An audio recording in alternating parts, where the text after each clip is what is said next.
I'm not sure who that young person is there, but can you remove him from the chamber, whoever it belongs to? Okay, thank you.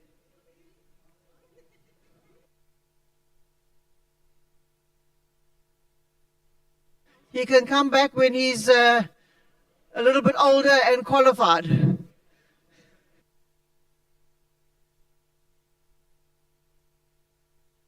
Have you got somewhere to put him? Yeah. Okay. Is there someone to look after him? Is there someone to look after him? Let's see if we can't find a Maker member who can babysit him in the office during the meeting. Won't be the first time.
Ada di answer na ako manayaw ito. Sino na?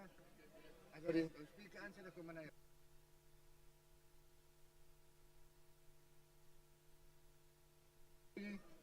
Ada answer ako manayaw ito ya kaya. Oh ya.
Councillors, take your seats, please.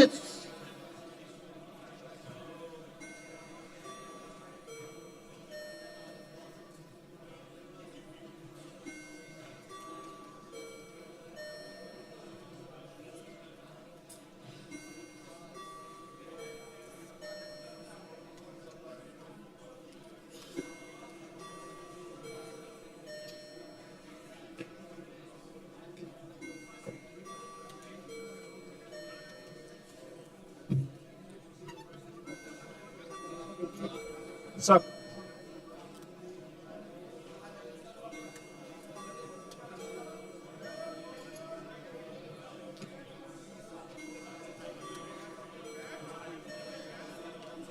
Councillors, it's 10 o'clock. We are going to start the meeting. Can you take your seats, please? Councillors, Councillor Bengi, can we take our seats, please?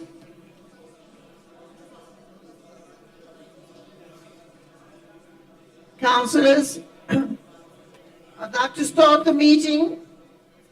Thank you. First of all, welcome to the councillors, the officials, as well as the media and the guests in the gallery, and those members of the public connected via the YouTube link. We are convened for the special budget council meeting. Speaker, the DA meeting, the DA councillors are making a noise, please. Thank you for pointing that out. I think all councillors need to keep quiet. Okay, we're going to call now for a moment's silence.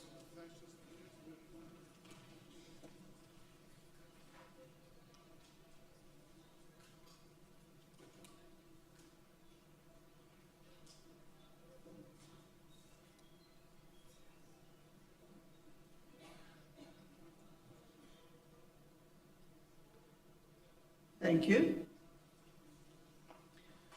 We now come to the registration. Councillors, we will proceed with the electronic registration, and if you would please insert your registration cards into the card holder clip, which will automatically register you onto the platform. Don't press any other buttons, please. We have a quorum. Okay, we are quorum. We will proceed. Chief Whip, any applications for leave of absence? Yes, Speaker. Good morning, colleagues. Apologies for today are as follows. Councillors Mpungezi, Heinz, Visser, Hayam, Taindela, Kobulana, Maswi, May, DeFos, Gada, Tatani, Kama. On sick leave, Councillors Page, Matanzima, Badela, Walker, Nchueza, Lombard, and Tawisi. Late arrival, I'm not sure whether Councillor Van der Ross is here, as she submitted an apology for coming late. And leaving early will be Councillors De Beer, Makina, Nonkumbolo, Ondiamakezi. Thank you, Speaker.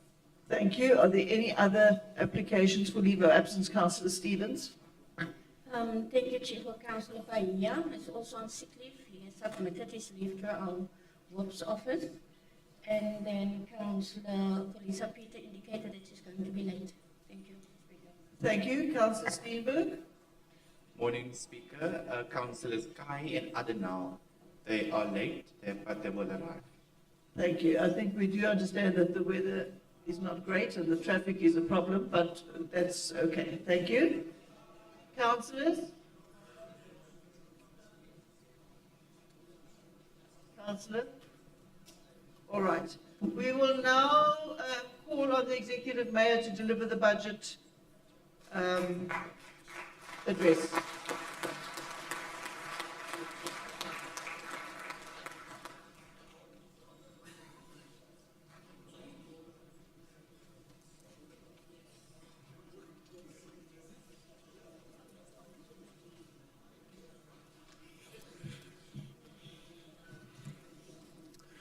good morning, Madam Speaker, and good morning, ladies and gentlemen, colleagues, councillors, aldermen, members of the media, members of the public. Goeiemorgen, molweni, Salam alaikum, shalom. Madam Speaker, as always, I want to welcome a couple of new colleagues to this place. I'm very pleased to welcome Councillor Tom Welt for the Democratic Alliance.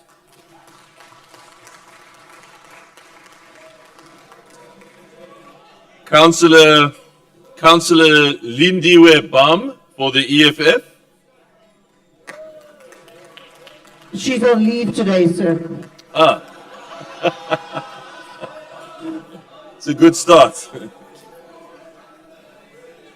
And then Councillor Shamima Dolly Sali for Al Jamaa.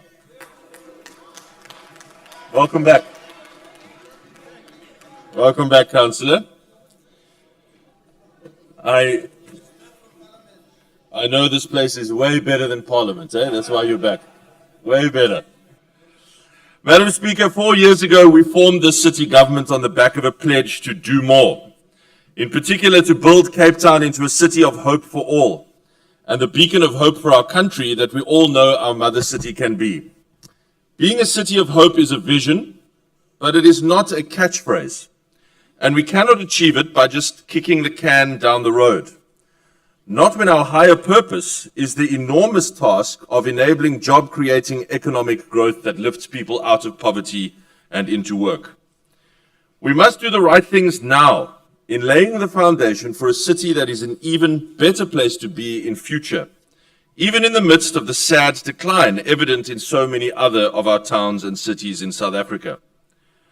That is why, over the last 3.5 years, we have raised the ambitions of our city's infrastructure investment agenda, and why we continue to make the necessary reforms to ensure sustainable service delivery into the future. And so today we convene this council to pass 2 historic measures that will ensure that the arc of Cape Town's future bends towards hope.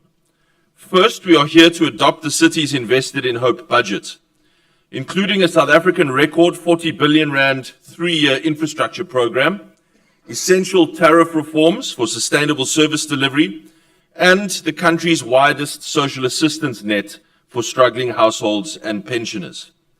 And second, we are here today to adopt watershed amendments to the city's municipal planning bylaw, which will make it much easier to build and develop in Cape Town, especially when it comes to affordable housing, and enabling many more people to make the jump from informal housing to dignified housing. We will deal with this topic in more detail later on in the agenda. But first, Speaker, on the business of the budget adoption. This is not just a budget. It is a declaration of intent that Cape Town will not wait for crisis to force our hand, that we will not let our children inherit a city weakened by our hesitation, and that unlike other metros, we will not let our infrastructure crumble before we act. We are budgeting for the next 20 years, not just the next 12 months.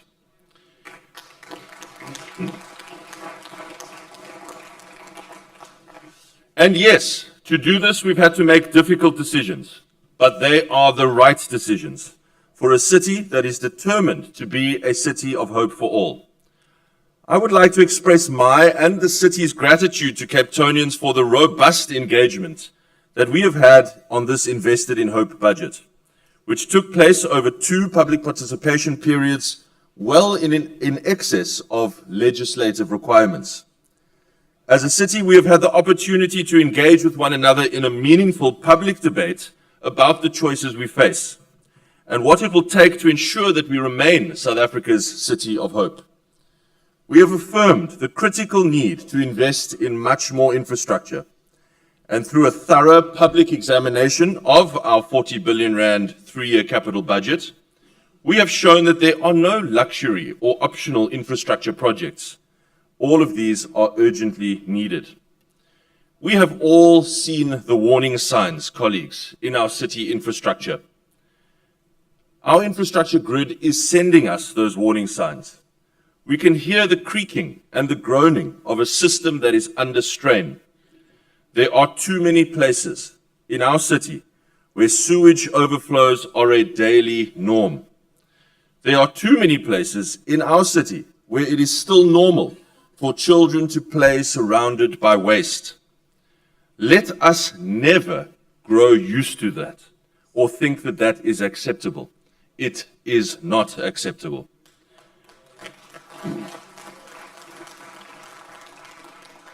That is not the Cape Town that we are building.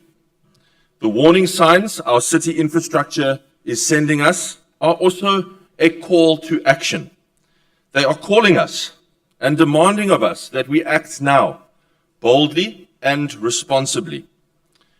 Today we are proud to present this infrastructure investment plan to Council fully intact.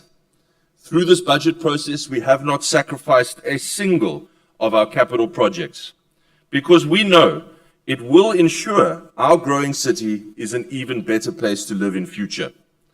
Today, we ensure that we will not walk the same path of decline that has been chosen by so many other municipalities who fail to invest in critical infrastructure.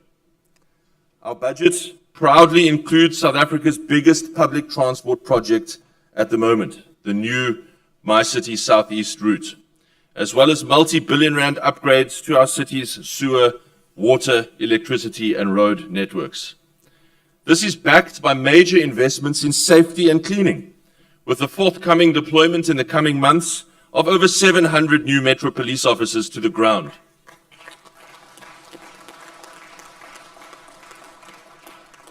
Including, for the first time, dedicated neighborhood Metro Police officers in every ward of the city.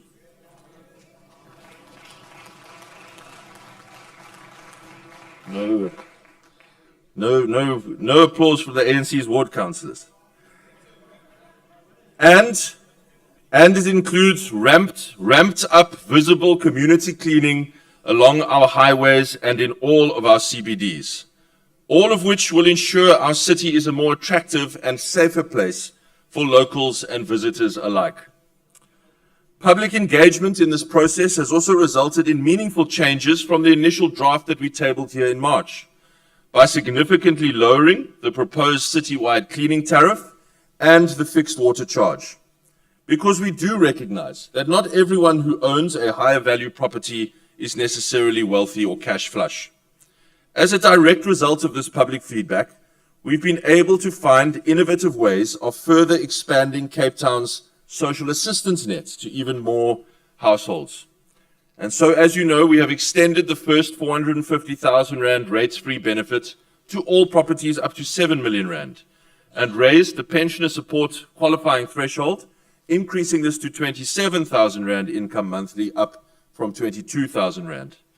This will enable pensioners, regardless of their property value, to qualify off of their rates and citywide cleaning charges, as well as the lifeline electricity tariff, including the 60 free units and cheaper subsidized per unit costs.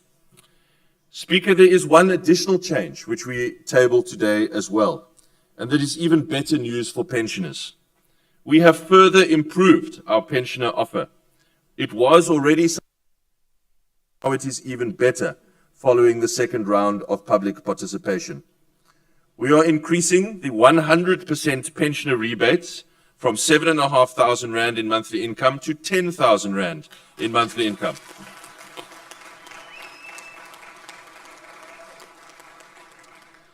The 50% rebate category will now be available up to 20,000 rand in monthly income.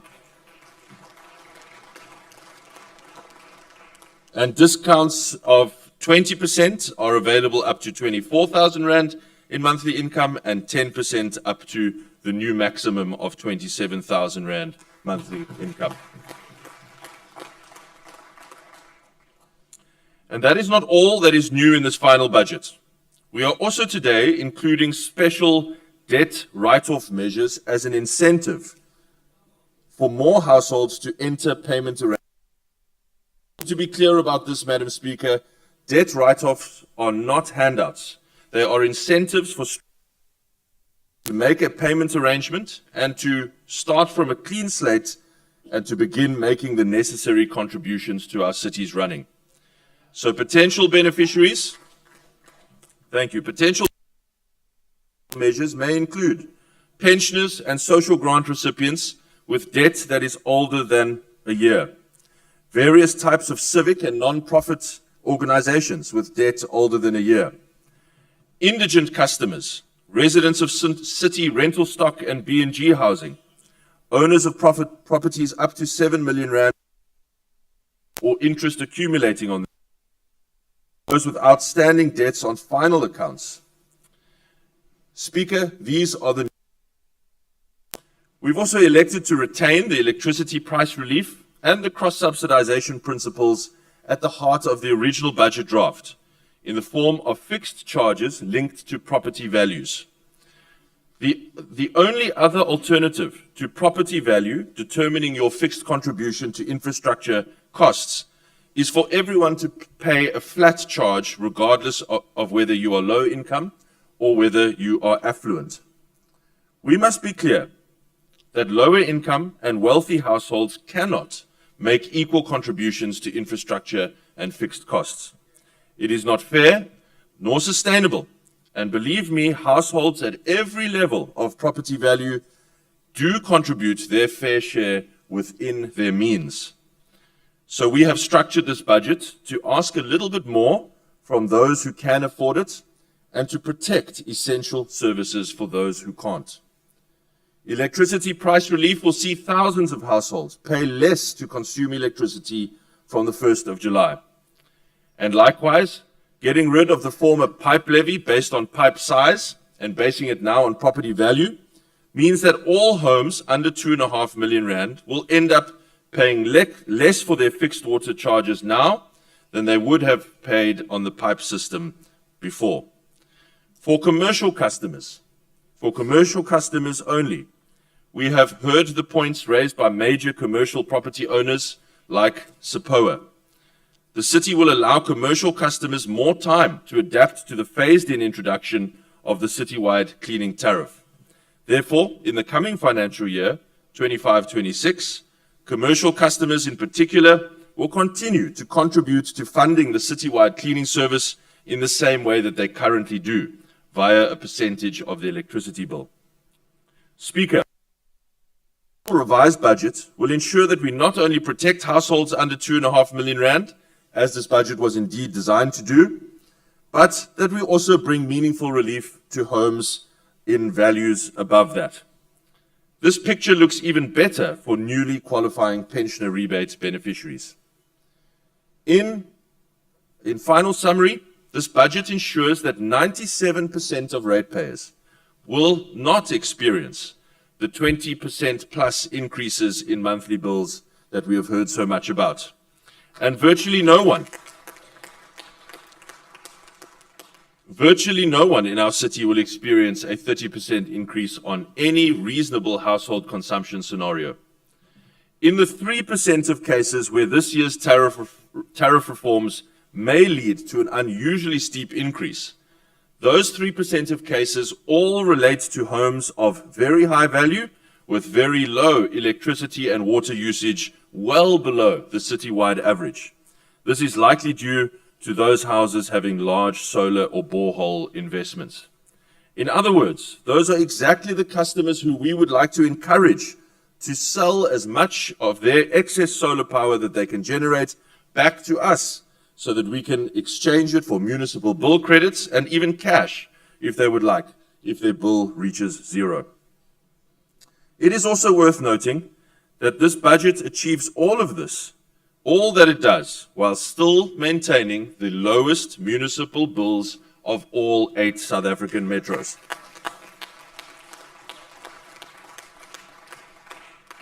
So, Madam Speaker, with the reforms and investments in this budget, which we have called the Invested in Hope budget, Cape Town is following the path that is less traveled, a path of hope over despair and of prosperity over decline.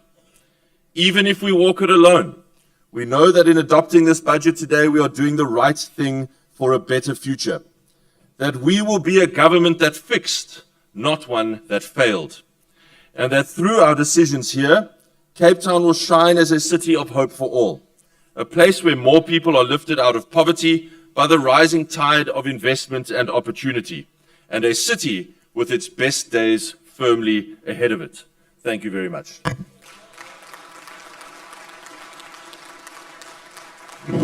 Thank you.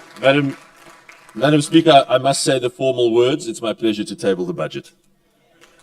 Thank you. Councillor Bendezi.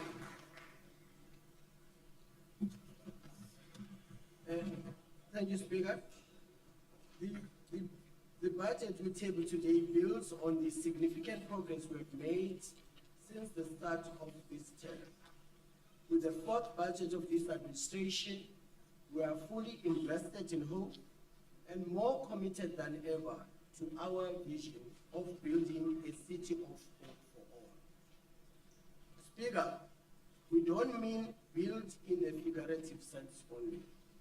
We intend to invest more in infrastructure over the next 3 years than the 3 Gauteng metros combined, and aim to create over 130,000 construction-related jobs. In 2025-2026 budget, the 2025-2026 budget envisages a 86% increase in capital investment from 6.9 billion rand in 2022-23 to an unprecedented 12.9 billion rand for the new financial year. This planned infrastructure investment will unlock more opportunities for our residents through job creation and will directly benefit our lower income households. It will also ensure that Cape Town does not go down the same potholed road as the other major metros in our country, where water and power outages are the order of the day as infrastructure crumbles and service delivery is missing in action. While councillors jockey for positions in the failing councils. Amazing. There are some, including councillors here today, who feel that Cape Town should not be investing in these projects that will ensure that we have a reliable supply of water and electricity in the future. Perhaps wouldn't mind seeing their constituents queuing for water from a water tank like it is the case in Johannesburg. But somehow, I don't think that will go down well in Camps Bay, certainly not go down well in Elita Park in Kailita. Speaker, this investment in infrastructure goes hand in hand with the most comprehensive social support for struggling households in all of South Africa. We propose to increase our social package from 4.7 billion rand in 2024-25 to 5.9 billion rand in 2025-2026, availing 2.4 billion rand for rate rebates and 2.7 billion rand for indigent relief.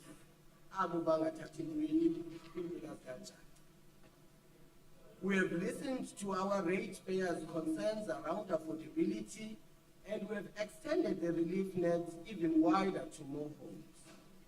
Property owners with homes valued up to 7 million rand will not pay any rates on the first 450,000 rand of their property's value. More pensioners and social grant recipients will benefit from rate rebates, with the upper qualifying limits raised from 22,000 rand to 27,000 rand total monthly household income, regardless of property value. Both the citywide cleaning charges and fixed water charges for households have been reduced in response to feedback from the public. Cape Town offers the highest allocation of free water and sanitation of all South African cities, with 15 kiloliters of water and 10.5 kiloliters of sanitation free to those most in need. Lifeline electricity customers can continue to purchase units at a cheaper subsidized rate, provided they stay within a 450 unit monthly average over 12 months. We also offer the widest criteria for 100% raise rebates on properties valued at 450,000 rand and less, or household with income less than 7.5. All residential households in Cape Town will benefit from much lower electricity increase compared to Eskom 11.32% increase to municipalities nationwide. This price relief will especially benefit higher consumption households, in particular those in lower income areas where families often share a home. For example, when using 750 electricity units a month and water between 10 to 30 kiloliters, total monthly bill for homes valued between 1 million and 3 million will decrease as much as -5%, up to a maximum overall increase of between 3 to 4%. In fact, our analysis of the overall municipal bills for households in the Big Five metros show that Cape Town offers the lowest municipal bill for properties valued under 5 million, based on a common monthly consumption scenario of 10 to 30 kiloliters of water and 850 kilowatts of electricity. Even adjusting for a 25% higher property value in Cape Town, a 5 million rand Cape Town home will be paying over 700 million rand less than a 4 million rand home in Johannesburg.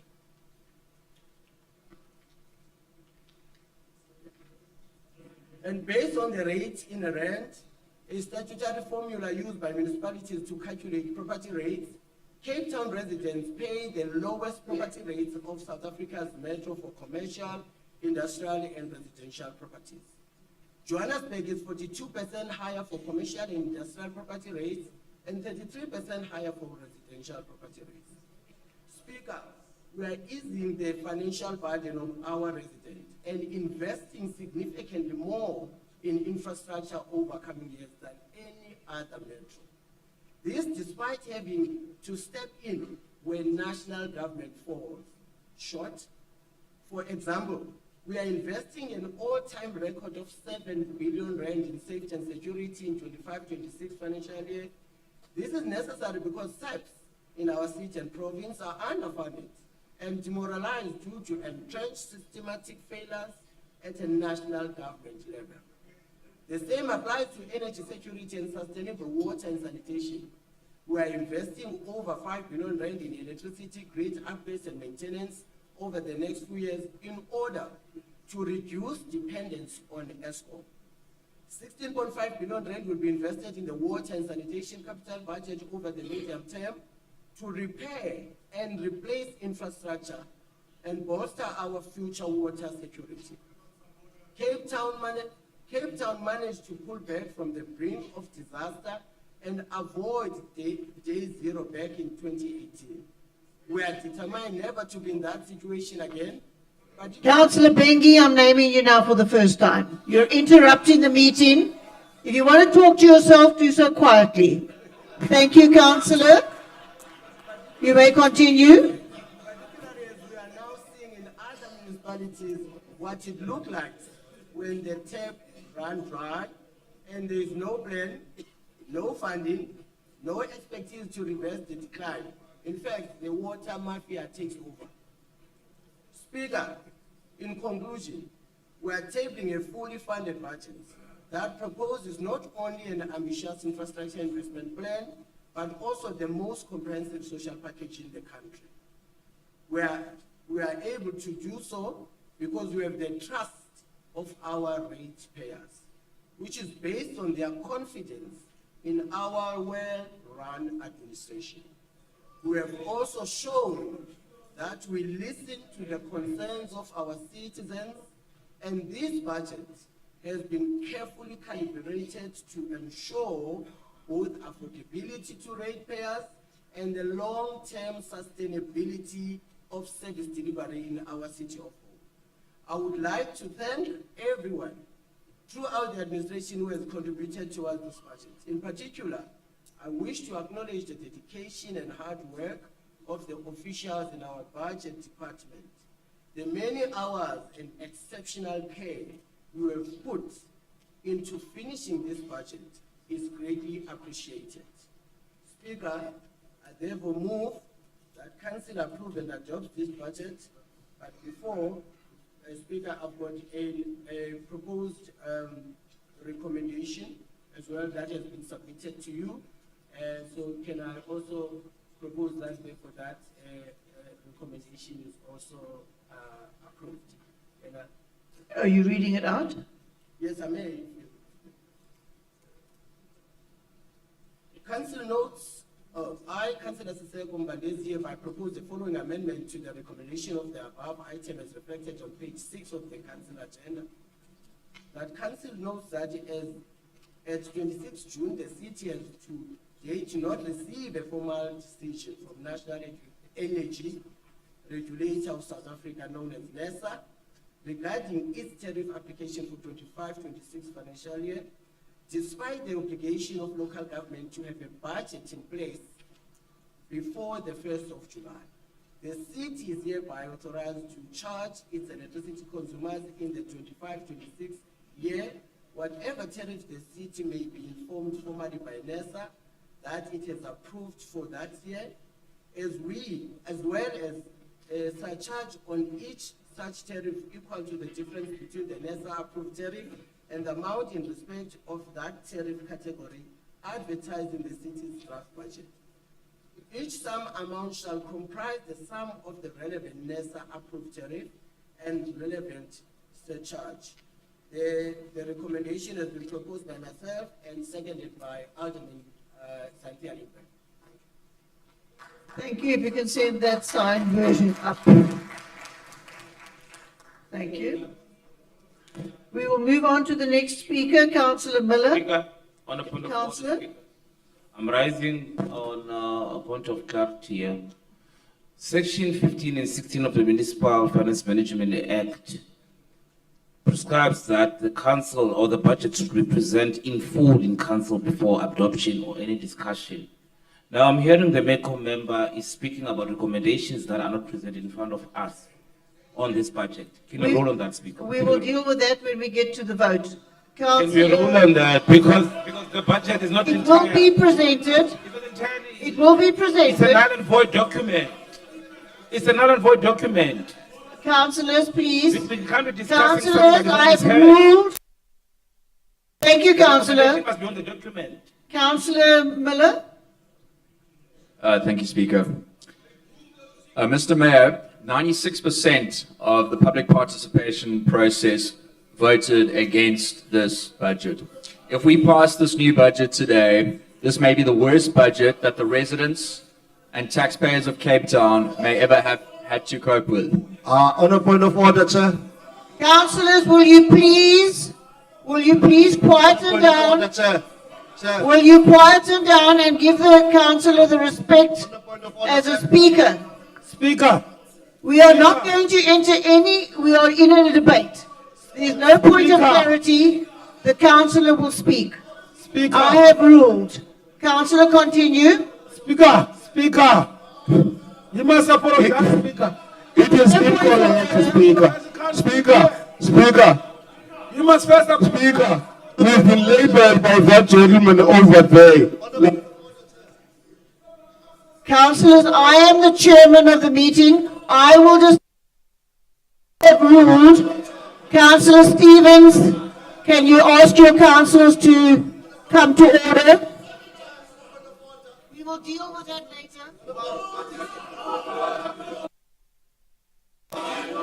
Councillor, this is a budget meeting. If you don't like it, please leave. Councillor Miller, you may continue. If they don't like it, they must leave. Leader of the ANC, leader, please sort your councillors out. I am the speaker. I determine how we chair the meeting. Quiet, please.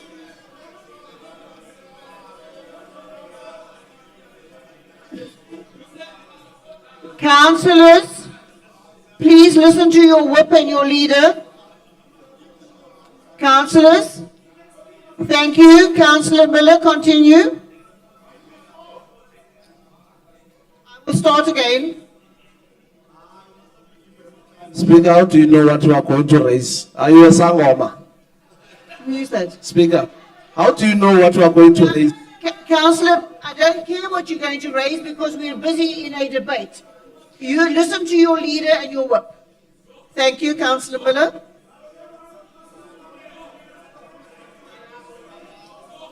Okay, Mr. Mayor, if we pass this new budget today, this may be the worst budget that the residents and taxpayers of Cape Town may ever have had to cope with.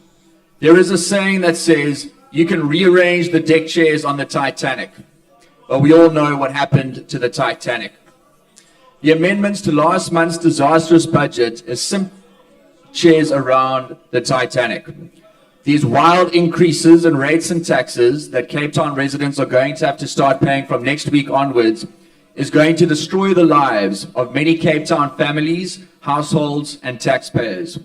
We at the Cape Exit Party have been reminding, warning, and pleading with the DA-run City of Cape Town for 2 decades to stop punishing the people of Cape Town with these crippling increases in rates and taxes, and instead legally challenge the Division of Revenue Act to keep more of our taxes that we generate here in Cape Town to be spent here in Cape Town. Taxpayers in the City of Cape Town account for 70% of the Western Cape's revenue, and we account for 10% of the whole of South Africa's revenue.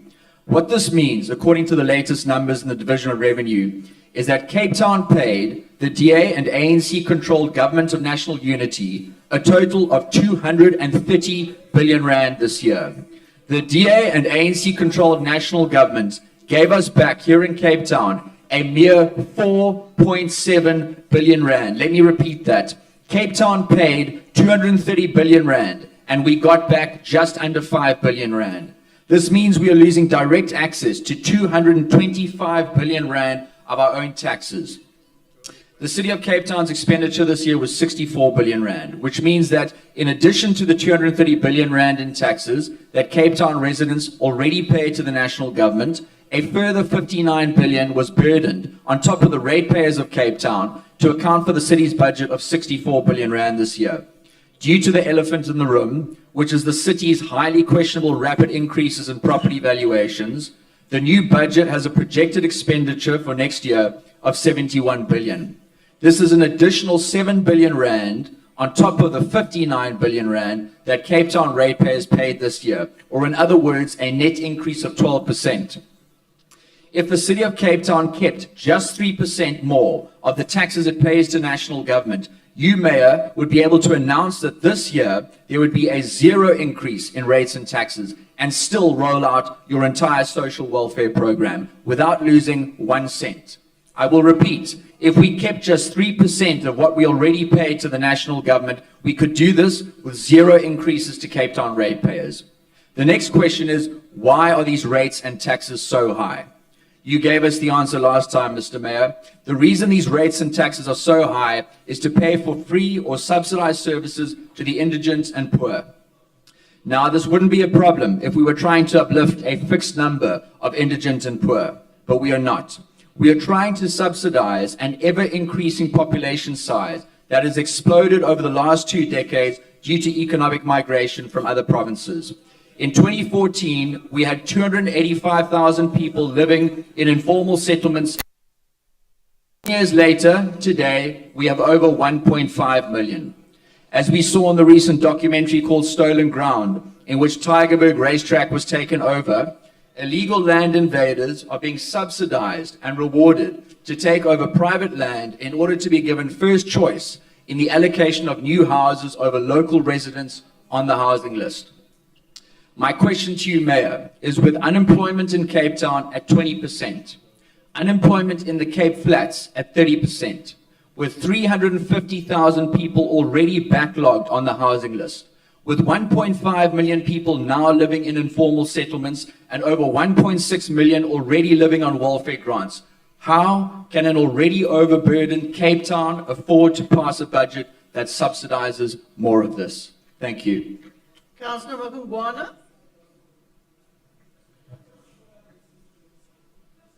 The budgeting process is a very taxing exercise and needs one to take into consideration a lot of aspects, including fulfilling promises and maintaining continuity. We have looked into the budget that is being tabled today by the Honorable Mayor of the City of Cape Town, and have noticed a few aspects that this budgeting process has fallen short of. Out of the 4 projects, major projects, I'd say, in the Khayelitsha and the Mfuleni area, only 2 has been allocated funds for continuation. And we're asking ourselves, why not the other 2? I'm talking about the Nolungile precinct and the Mfuleni public interchange, transport interchange, which have not been allocated any fund. And yet people have been promised that the city is going to do something in terms of improving those public transport interchanges. And there are also expectations that those projects will be finalized before 2030. One wonders then, if they are omitted in these budgeting processes this financial year, how long is the beautification of that particular area going to take? The second aspect, we are on record, Speaker, as tabling requests to the Honorable Mayor and the administration of the City of Cape Town to look into 6 taxi ranks in the informal areas or in the township Cape Flats. I have mentioned them in the past. Only 2% of those have been given funding, and that is Joe Slovo. The rest, there is none allocated to, not unless we have been denied the privilege of knowing how much has been allocated to those. This caucus, therefore, without going into detail, is going to support this budget for continuity purposes in terms of service delivery, with reservations and clarity-seeking mechanisms for the project that I have mentioned above. Thank you, Speaker. Thank you, Councillor. Councillor Jacobs.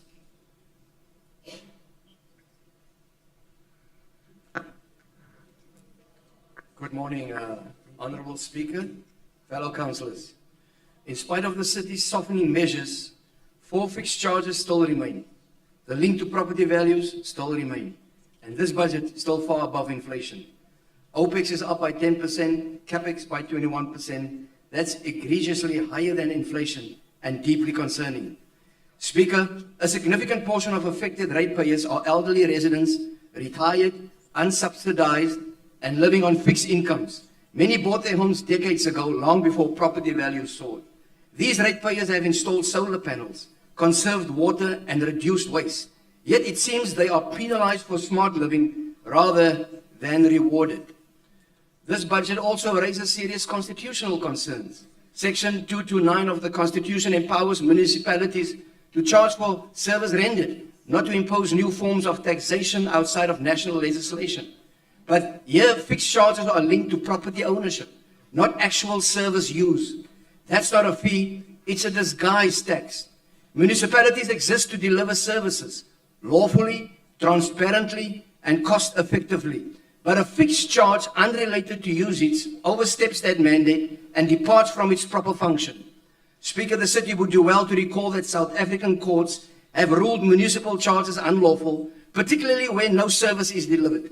And this is the fundamental defect that taints this budget.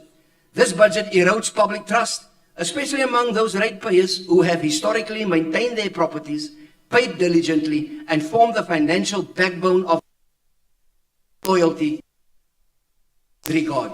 And therefore, ARA cannot support this budget. Thank you. Thank you, Councillor. Councillor Klaasen. Thank you. Honourable Speaker, Mr. Mayor and fellow councillors. Hope deferred makes the heart sick. These words from Scripture capture the feelings of tens of thousands of Capetonians today.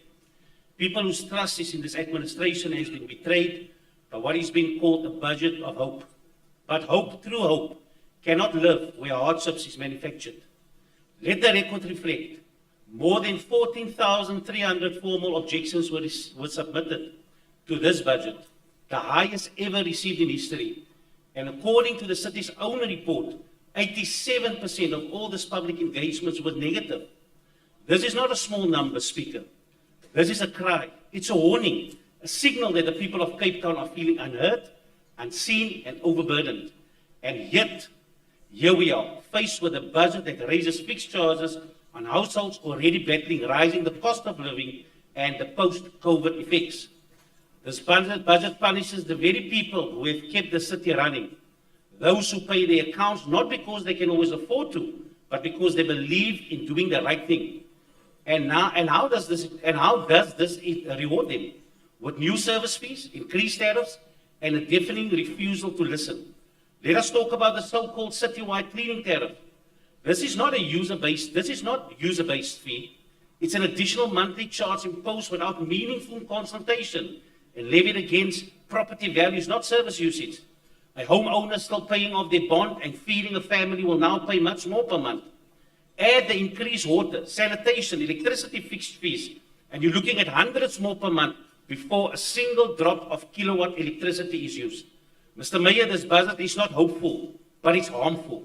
This is not a budget for the poor, for the working class, or for the struggling to stay afloat. No, it is a budget that penalizes the loyal, burdens the consistent, and rewards nothing but survival.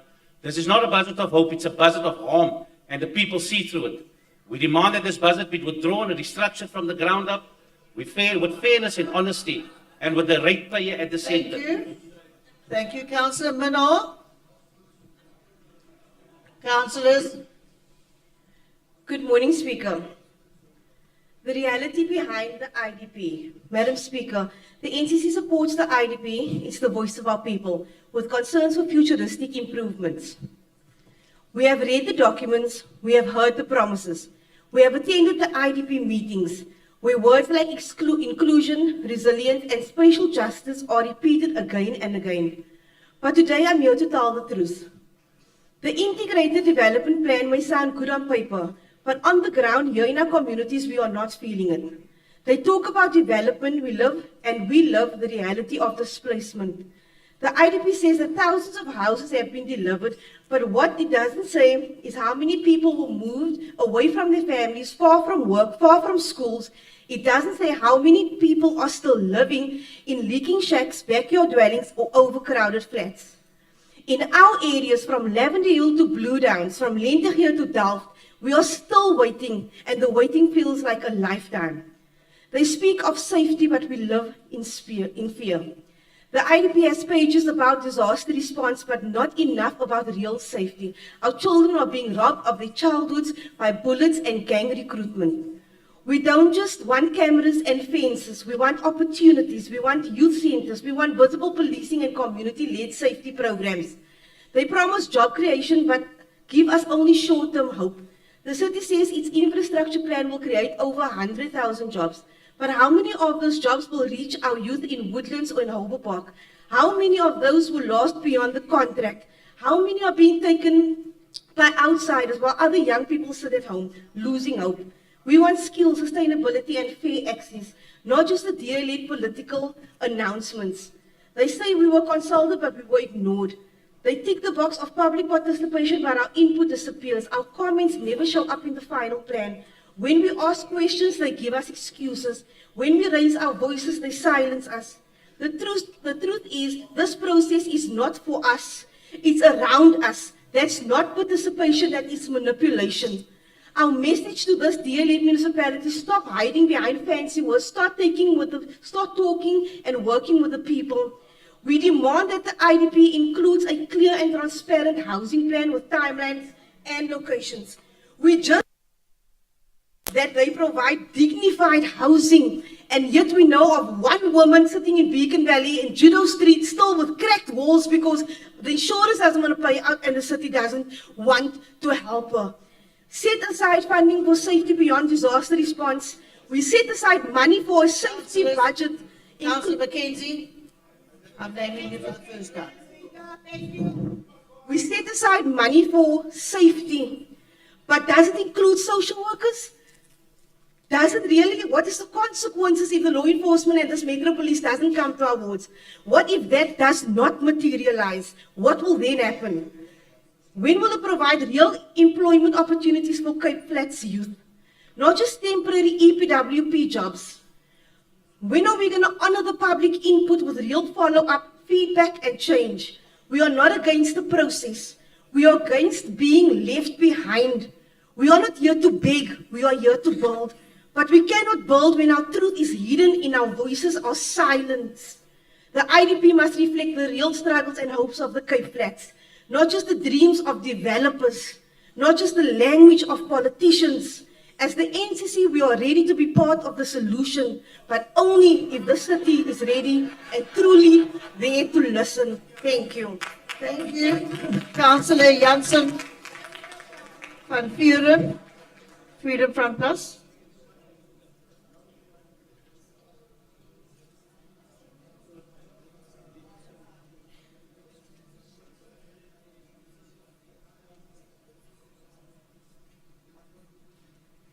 Speaker, ons het 3 sprekers, watter een net? Jansen van Vuren. Dankie.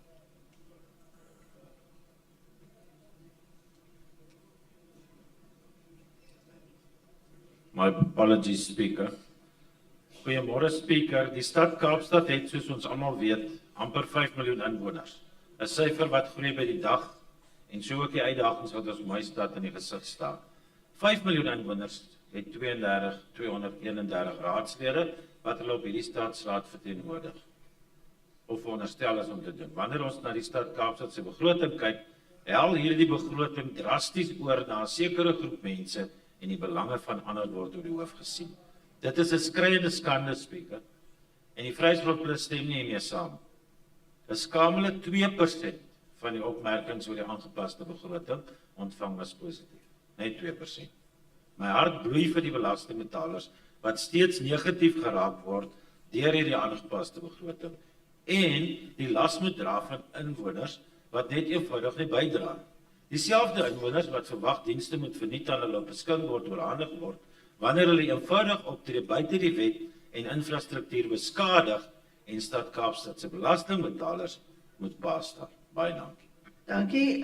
Councillor Badruddin.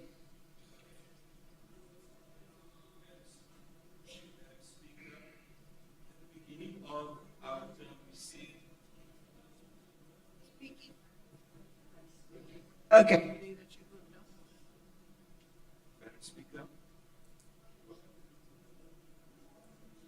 Try projecting a little bit. Okay. Yeah, all right, we'll fix that. Yeah. Madam Speaker, at the beginning of our term, we said that investments in our Water and Sanitation Directorate matters because it impacts the lives of all of our residents. Our actions have proven this. In our first financial year of this term, our capital budget was 2.05 billion rand. This coming financial year, we are proposing a capital budget of 4.9 billion rand. This is a 139% increase since the start of our current term. That is the money of our residents, that is their money, it is our money for necessary infrastructure investments. We are invested in hope because we are serious about making sure that our communities have dignified access to basic services. We are serious about reducing sewer overflows.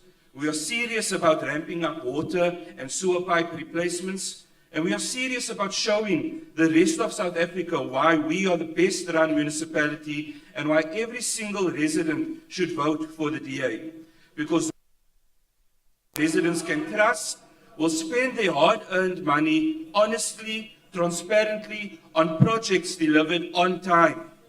Madam Speaker, these are some of the standout projects that we can look forward to.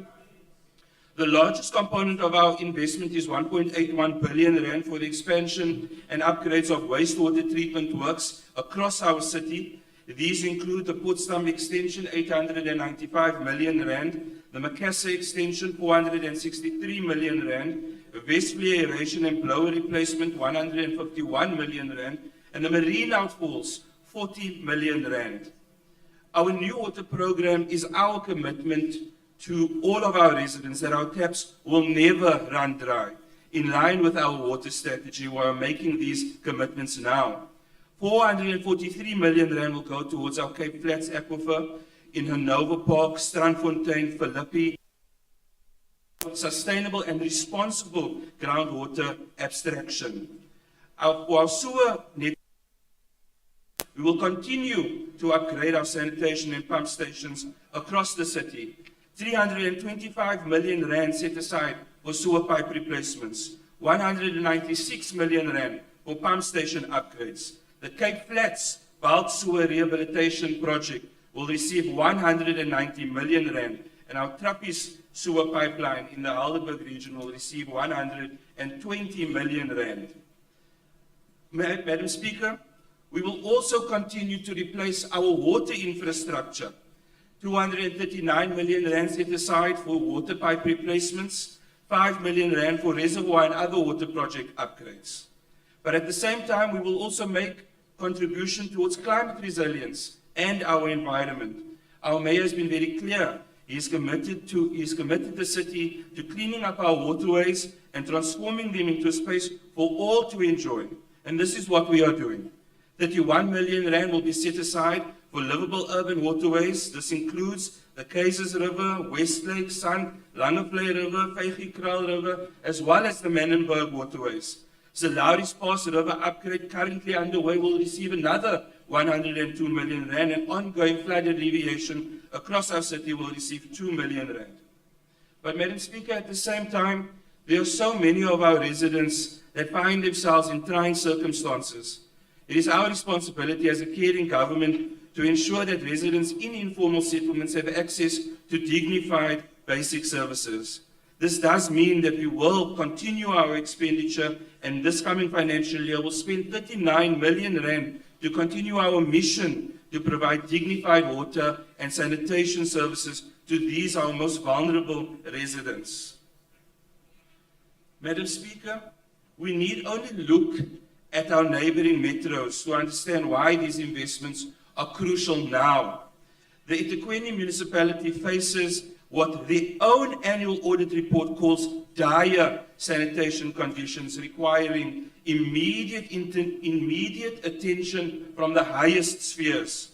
While other metros are failing, the infrastructure continues to crumble. We in our city choose to build a modern, resilient utility that serves as a model for cities across Africa because we are invested in hope.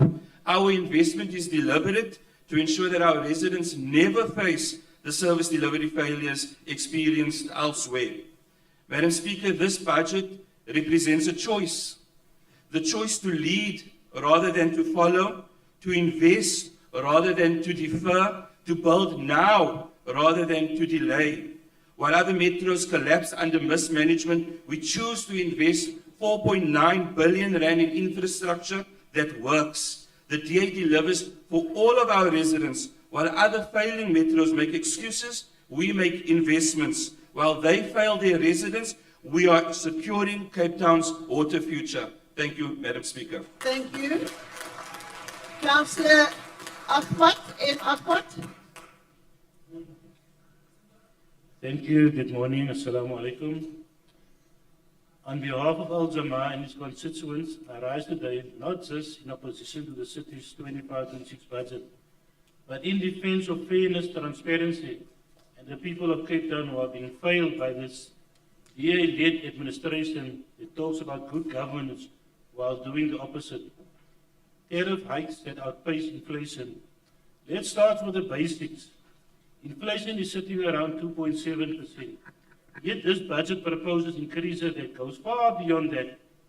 Looking at property rates, water tariffs, sanitation, and refuse removal. These are not minor adjustments, they're crushing increases that will be felt by working class families across the city.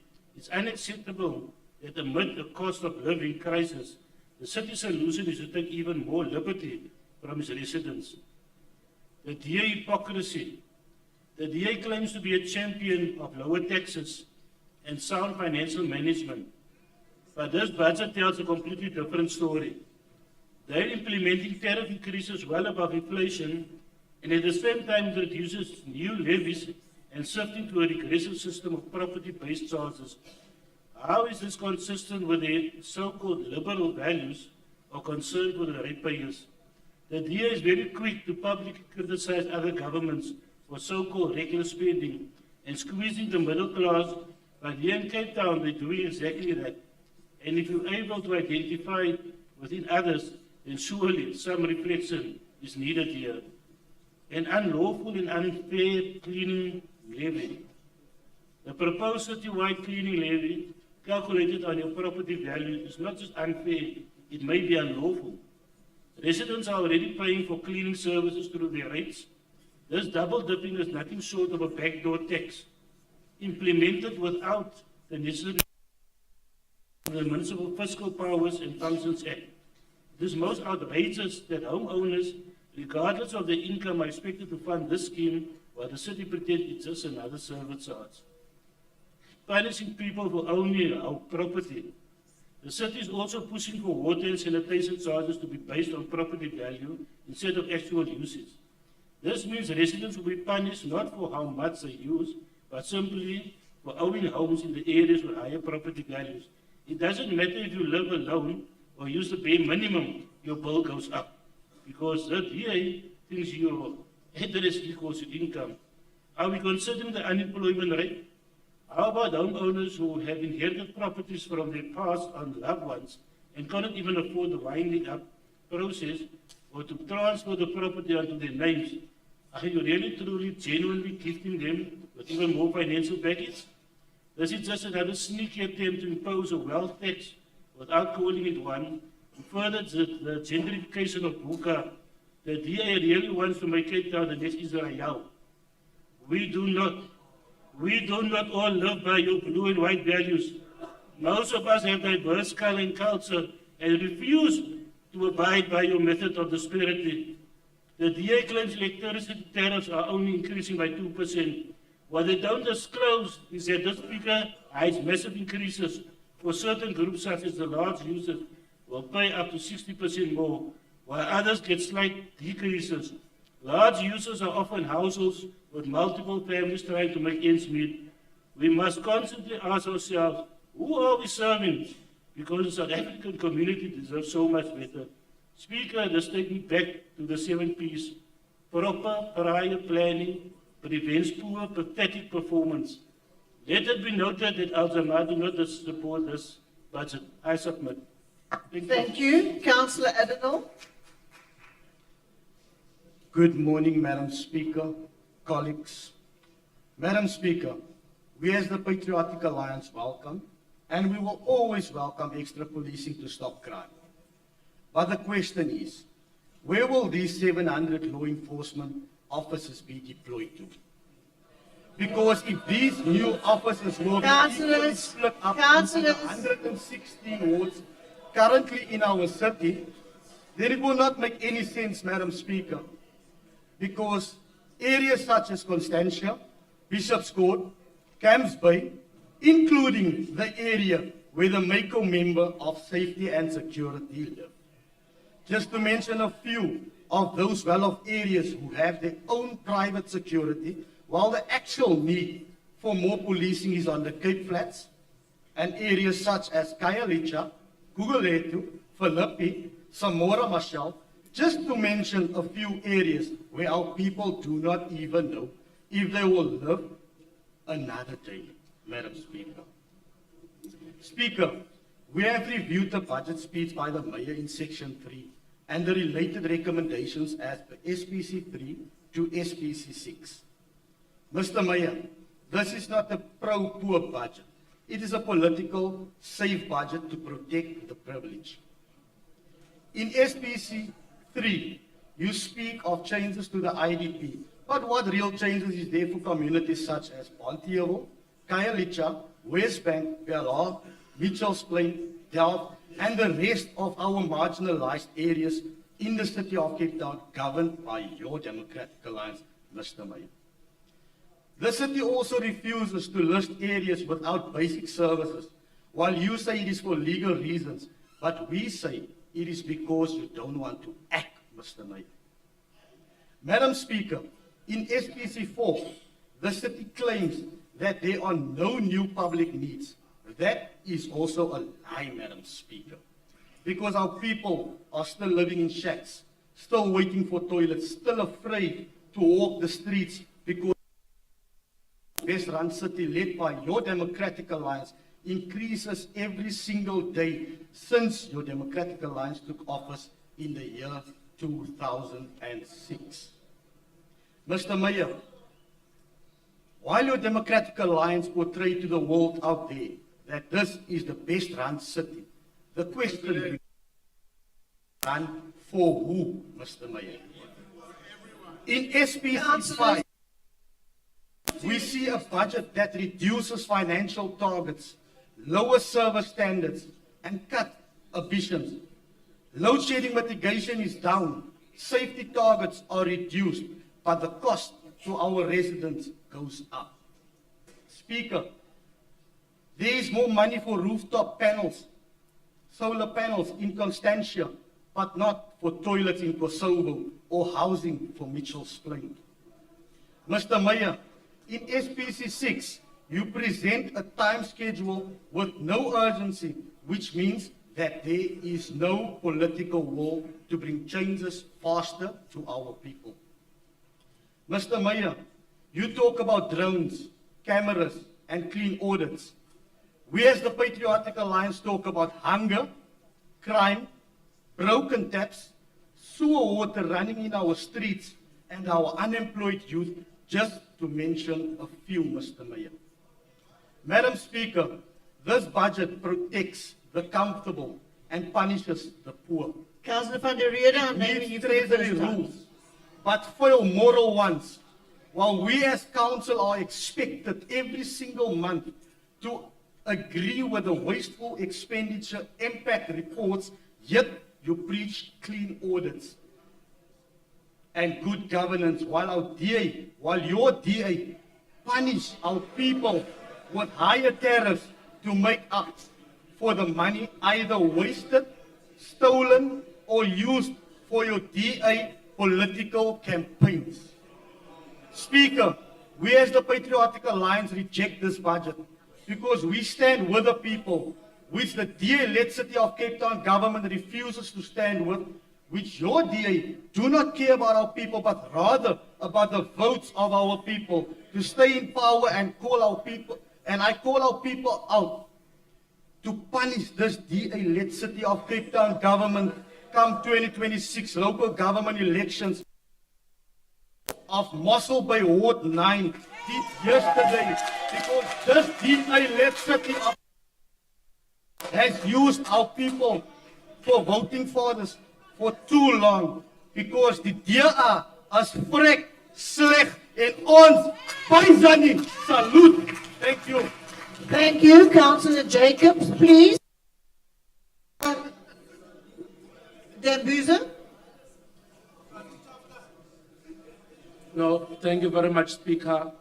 I rise on Rule 31.4, and the rule is upon you, Speaker. Councillors of the DA consistently howl, and you are not naming them. I rise on 31.1.4 on you. You as the Speaker are failing the House. Please restore the House into order. Thank you. Thank you.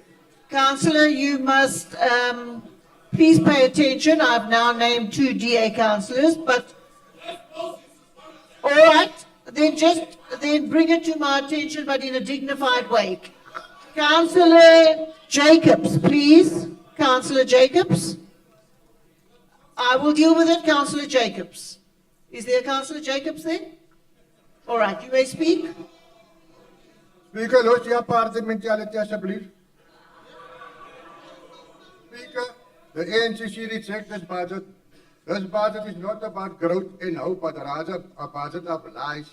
Again, the public are deceived by the mere millions and billions being made available. But in reality, our communities will not see those millions and billions being made available. Just say Mayor could not work with 600 million to fix the staircases on the Cape Flats.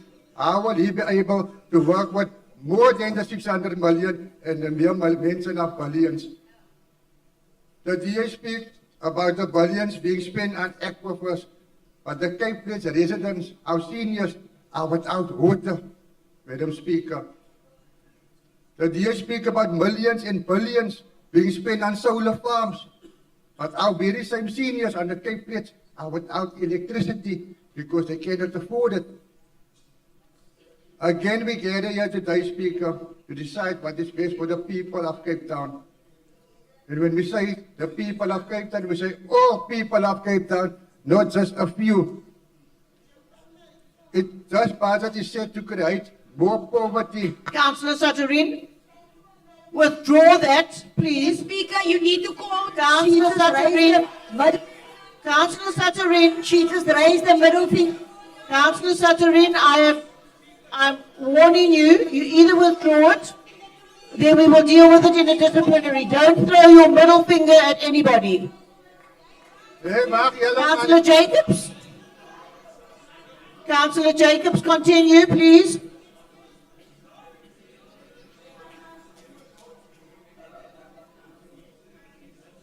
Councillor Jacobs, finish, please.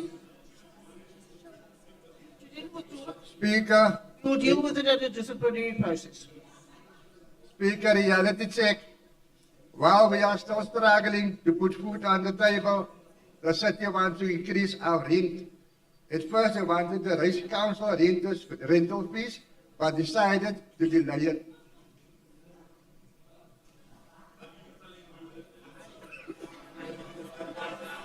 Mr. Mayor. Speaker. Mr. Mayor. Mayor kan niet voor bedragen. I'm calling you to order. Mayor kan niet voor bedragen. Thank you. Can you turn around and face the front? Yes. You trigger them. Councillor Jacobs, can you finish, please? Speaker, I wish to continue, but every time I'm being interrupted, now I'm interrupted. Are you speaking? All right, are you finished? Speaker, the DA have delayed. Speaker, the DA have delayed the announcement of the budget because they're still deciding on the sweet words to use to deceive the public once again. Speaker, hardship and poverty is awaiting our people in January 2026 when this budget comes in effect. They say it's only for Kirin. Quiet, councillors, please.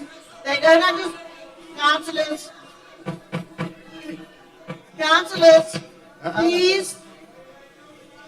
Councillors, the fact that they don't understand doesn't mean you have to react.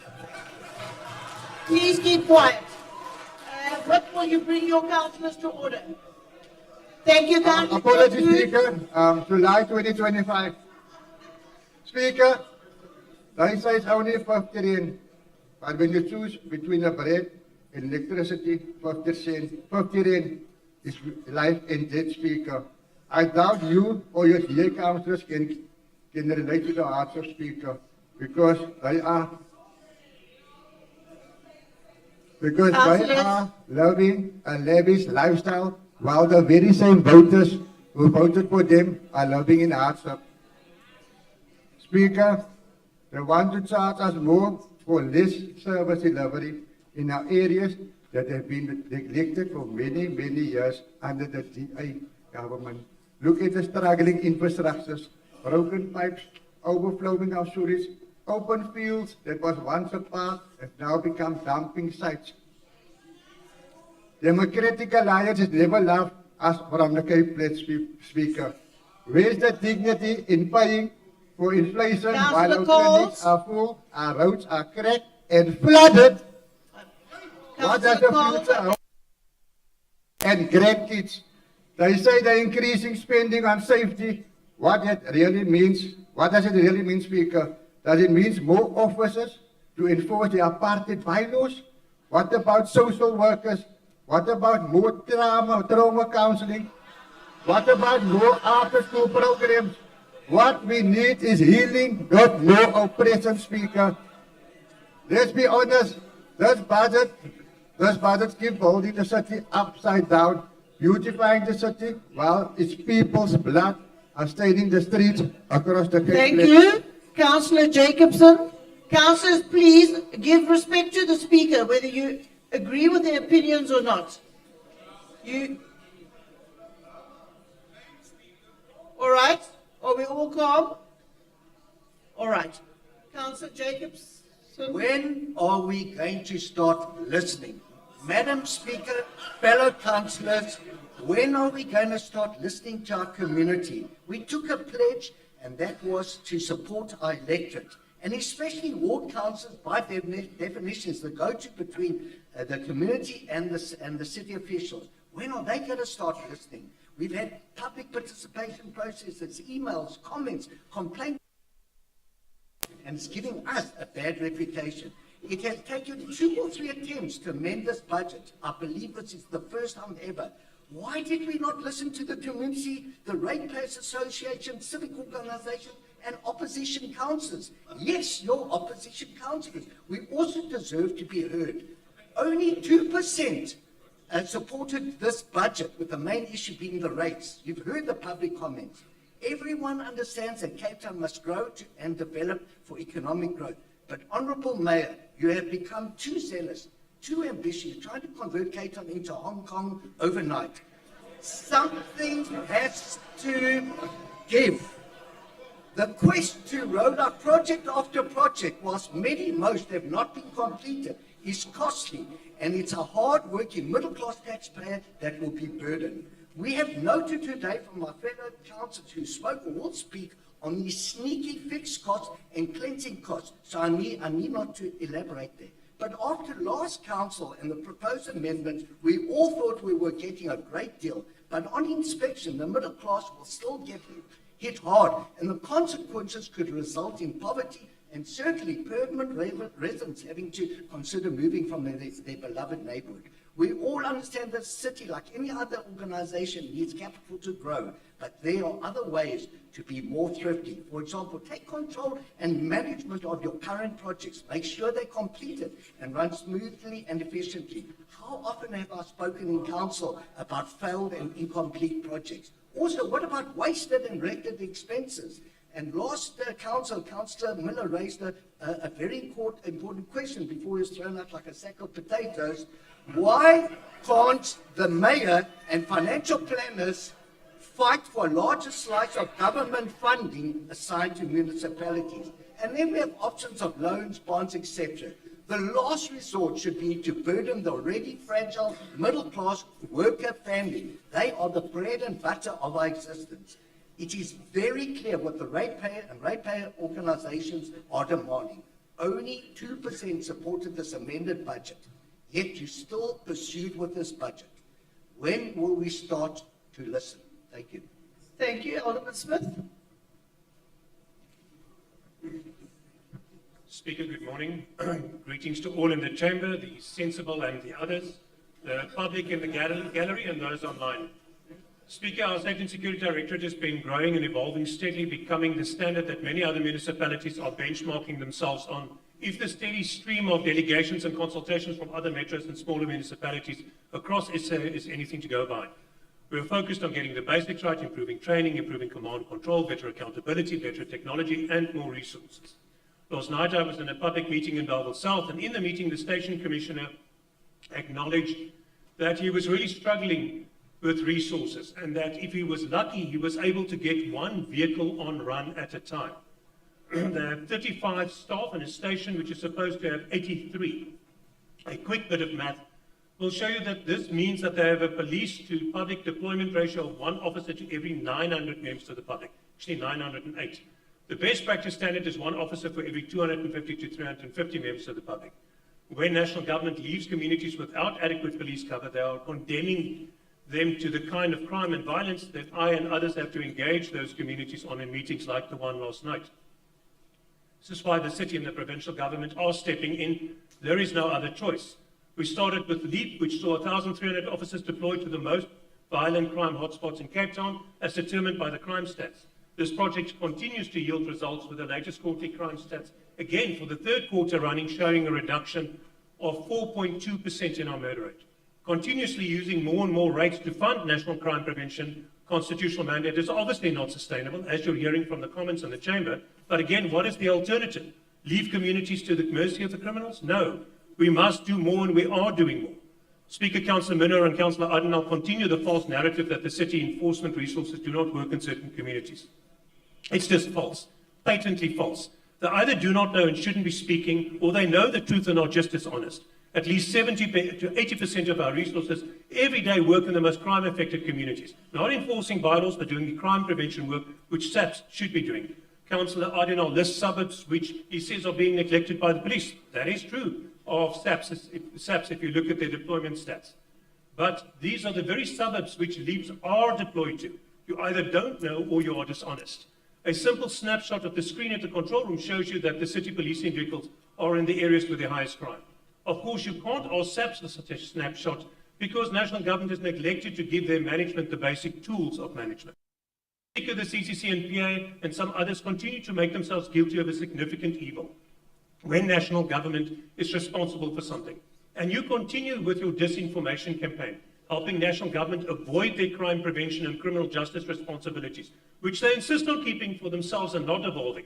Then you're complicit in the hardships of the communities that they experience, and you're enabling the responsible party from being held accountable. Your lies have real consequences and hurt real people of all races, including the coloured child. That brings me to this budget. Today, the city is asked to step up one more step to protect our communities. For the last 4 years, we've been working to allow this decision being taken today to be possible, to deploy 5 Metro Police officers to every ward. We are calling them neighbourhood safety officers, to start bringing to every ward, every other ward, the support which LEAP has been offering the priority crime areas. Is this enough? No, obviously not. But until we get to take over SAPS and run it better than national government is doing, we can only make the incremental improvements which local government can afford. I know this council will not fail the public through short-sightedness and timidity, umming and ahhing while the bullets fly and communities suffer.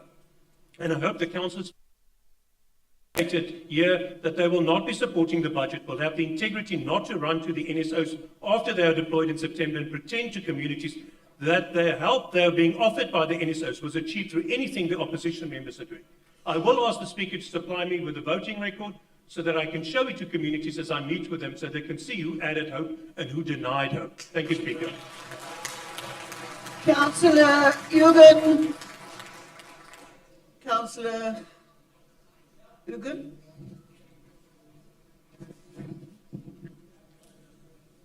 Good morning, Speaker. The Freedom Front Plus strongly opposes this budget, along with 87% of residents who have voiced their objections.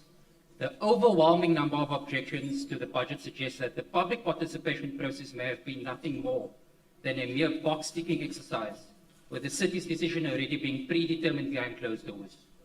With the DA using the majority in council to approve this budget, the Freedom Front Plus is hopeful that this will enable ratepayers to see the dangers of single-party dominance in the DA-led city of Cape Town and the need for coalition governments going forward into next year's local government elections. The budget's financial implications will most certainly further burden our middle class in resorting to debt to make ends meet. According to an article by Business Tech, debt levels are the highest for the middle class, at 79% of income going to monthly installments. Deploying law enforcement towards for this budget will backfire on the city, as it won't keep criminals off the street due to poor conviction in courts and the city not having investigative powers. So this brings us to the big question. What motives or agendas lie beneath this massive increase in the budget? Is it deployed to boost service delivery right before the 2026 municipal elections, or a broader strategy to further strain our ratepayers? And something else to ponder on. Mayor Rothschild once quoted saying, "Let me issue and control a nation's money, and I care not who makes its laws." This quote should urge us to further scrutinize the fiscal policies under the current administration in the city of Cape Town very closely and ensure that there aren't third parties behind the city's decision-making. In conclusion, the Freedom Front Plus will pledge to shield and stand in solidarity with our ratepayers from being undermined or silence over the unfairness of these undemocratic fiscal policies. And I thank you. Thank you, Councillor Sukas.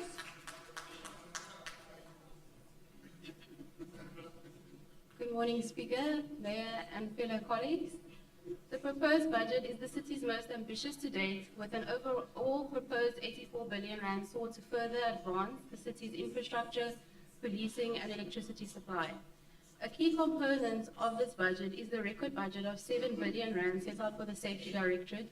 With this, we'll see more boots on the ground and acquire greater technological capacity through drones and body cams. Creating a safe city is essential. We also recognize the further investment into informal settlements with a 3.5 billion estimation in upgrades and further housing opportunities.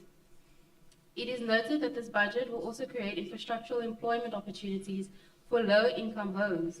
These are all vital components to further Cape Town's advancement, which speaks to the integrated development plan. However, it has become apparent that the budget is not one that the ratepayers can currently afford. At the inception of the tabling of this budget, we saw over 45 ratepayer associations call for the mitigation of the tariff heights, which would fund this budget, with thousands of Cape Townians making their voices heard in rejecting the draft budget due to affordability. Tony Robbins says, and I quote, "Customers are willing to pay a little more for the assurance of quality and reliability. In this case, our residents have made it clear that service delivery should be prioritized, however, not at the cost of livelihoods." As the ACDB, we recognize the need within our city to prioritize these investments. However, with a declining economy and continued high unemployment rates, residents are required to pay more in every aspect. From fuel costs to groceries, the cost of living has become increasingly more strenuous, and our middle-class income homes can simply not afford to incur more costs.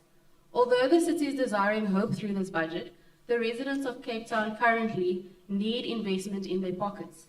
Despite the expansion of the relief measures put in place through rate benefits for homes up to 7 million rand in value, and with the reduction of the citywide cleaning charges through a phased methodology, residents have remained monolithic and have still rejected the proposed budget, and we simply cannot ignore the concerns of residents who, through the extended public participation period, expressed their dire straits economically, with 87% of residents negatively receiving this budget. As the ACDP, the needs expressed by Capetonians take precedent, and therefore we do not support the proposed budget. Thank you. Alderman Satoshi.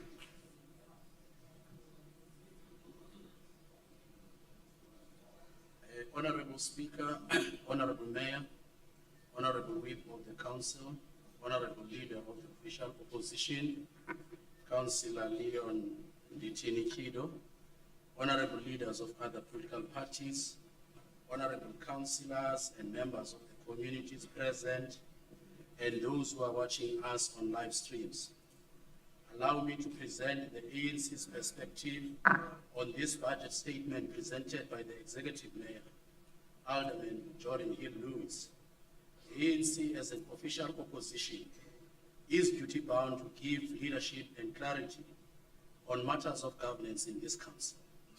It must do so by holding the executive of this council accountable to the people of Cape Town. Ours is to ask hard questions, unearth mediocrity, lies, and expose delinquency. There is a saying that says, I quote, "You can fool some of the people all of the time, and all of the time some of the time, but you cannot fool all of the people all of the time," close quote. In his maiden speech on the adjustment budget meeting of the 27th January 2022, Alderman Jordan Hill-Lewis said, I quote, "This is a budget that demonstrates care and dignity," close quote. Responding to him, then I said, "We shall hold you accountable, and for now we shall give you a benefit of the doubt." We went further to advise him that he should not walk in the shadows of his predecessors.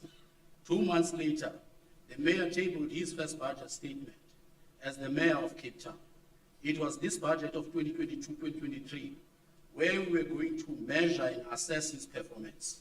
The media adjustment budget of 2022-2023 financial year suggested that the mayor sold us dreams, as none of the things he mentioned in his budget speech came into full fruition. An ambitious capital budget of 7.5 billion rand was unspent by a whopping 600 million plus at the end of 2022-2023 financial year. In today's budget statement, the mayor takes us back to his first budget speech and subsequent budget speeches that would have followed the first one.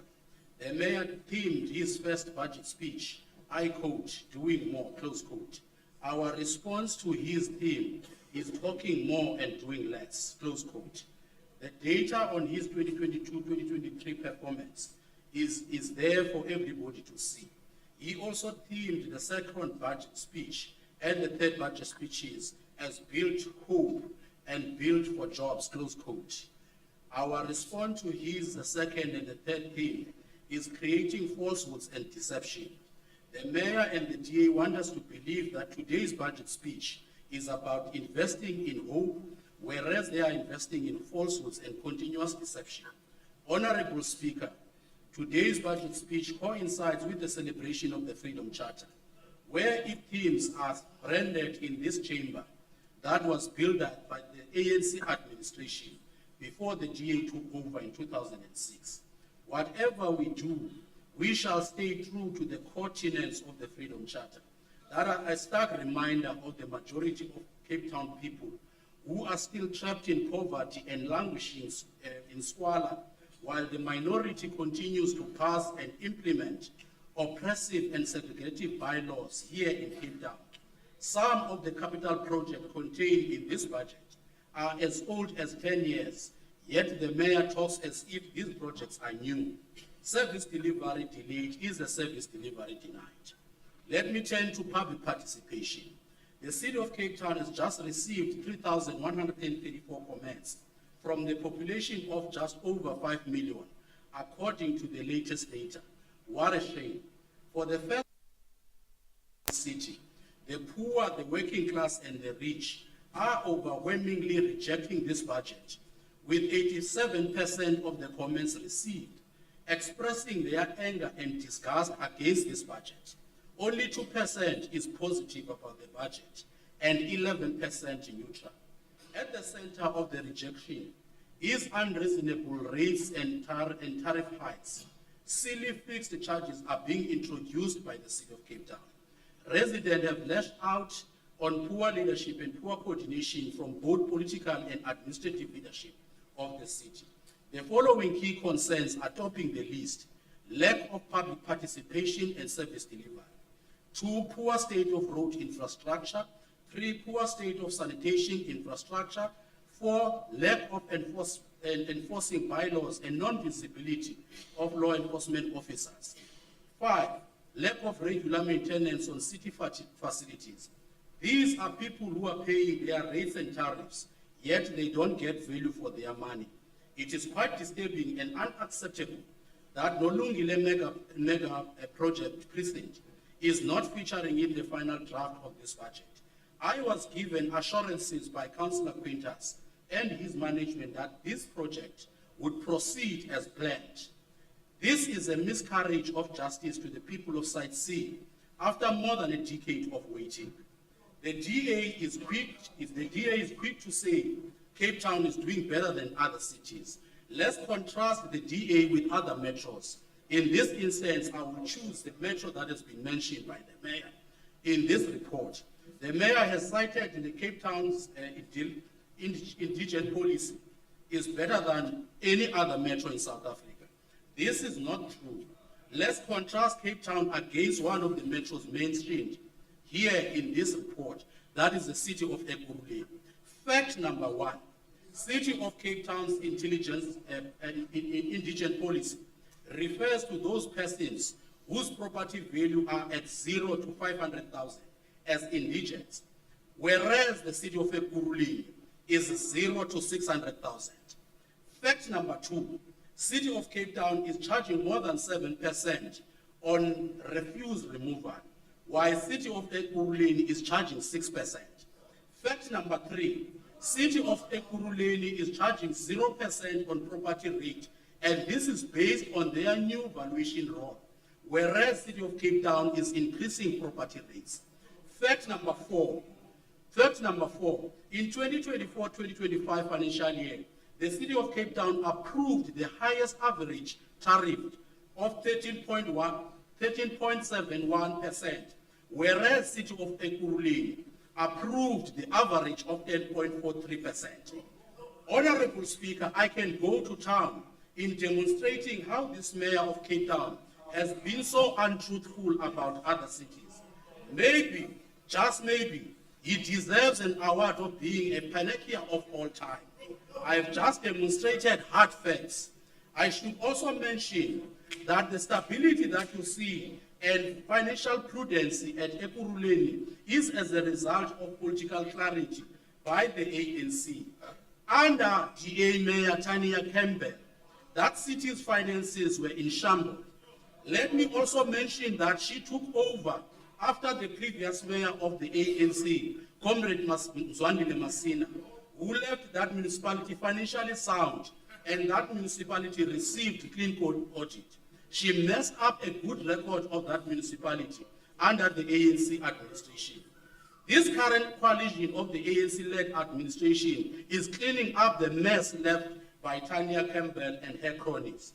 Let me turn to the current performance and the past performance of the City of Cape Town in terms of the capital budget.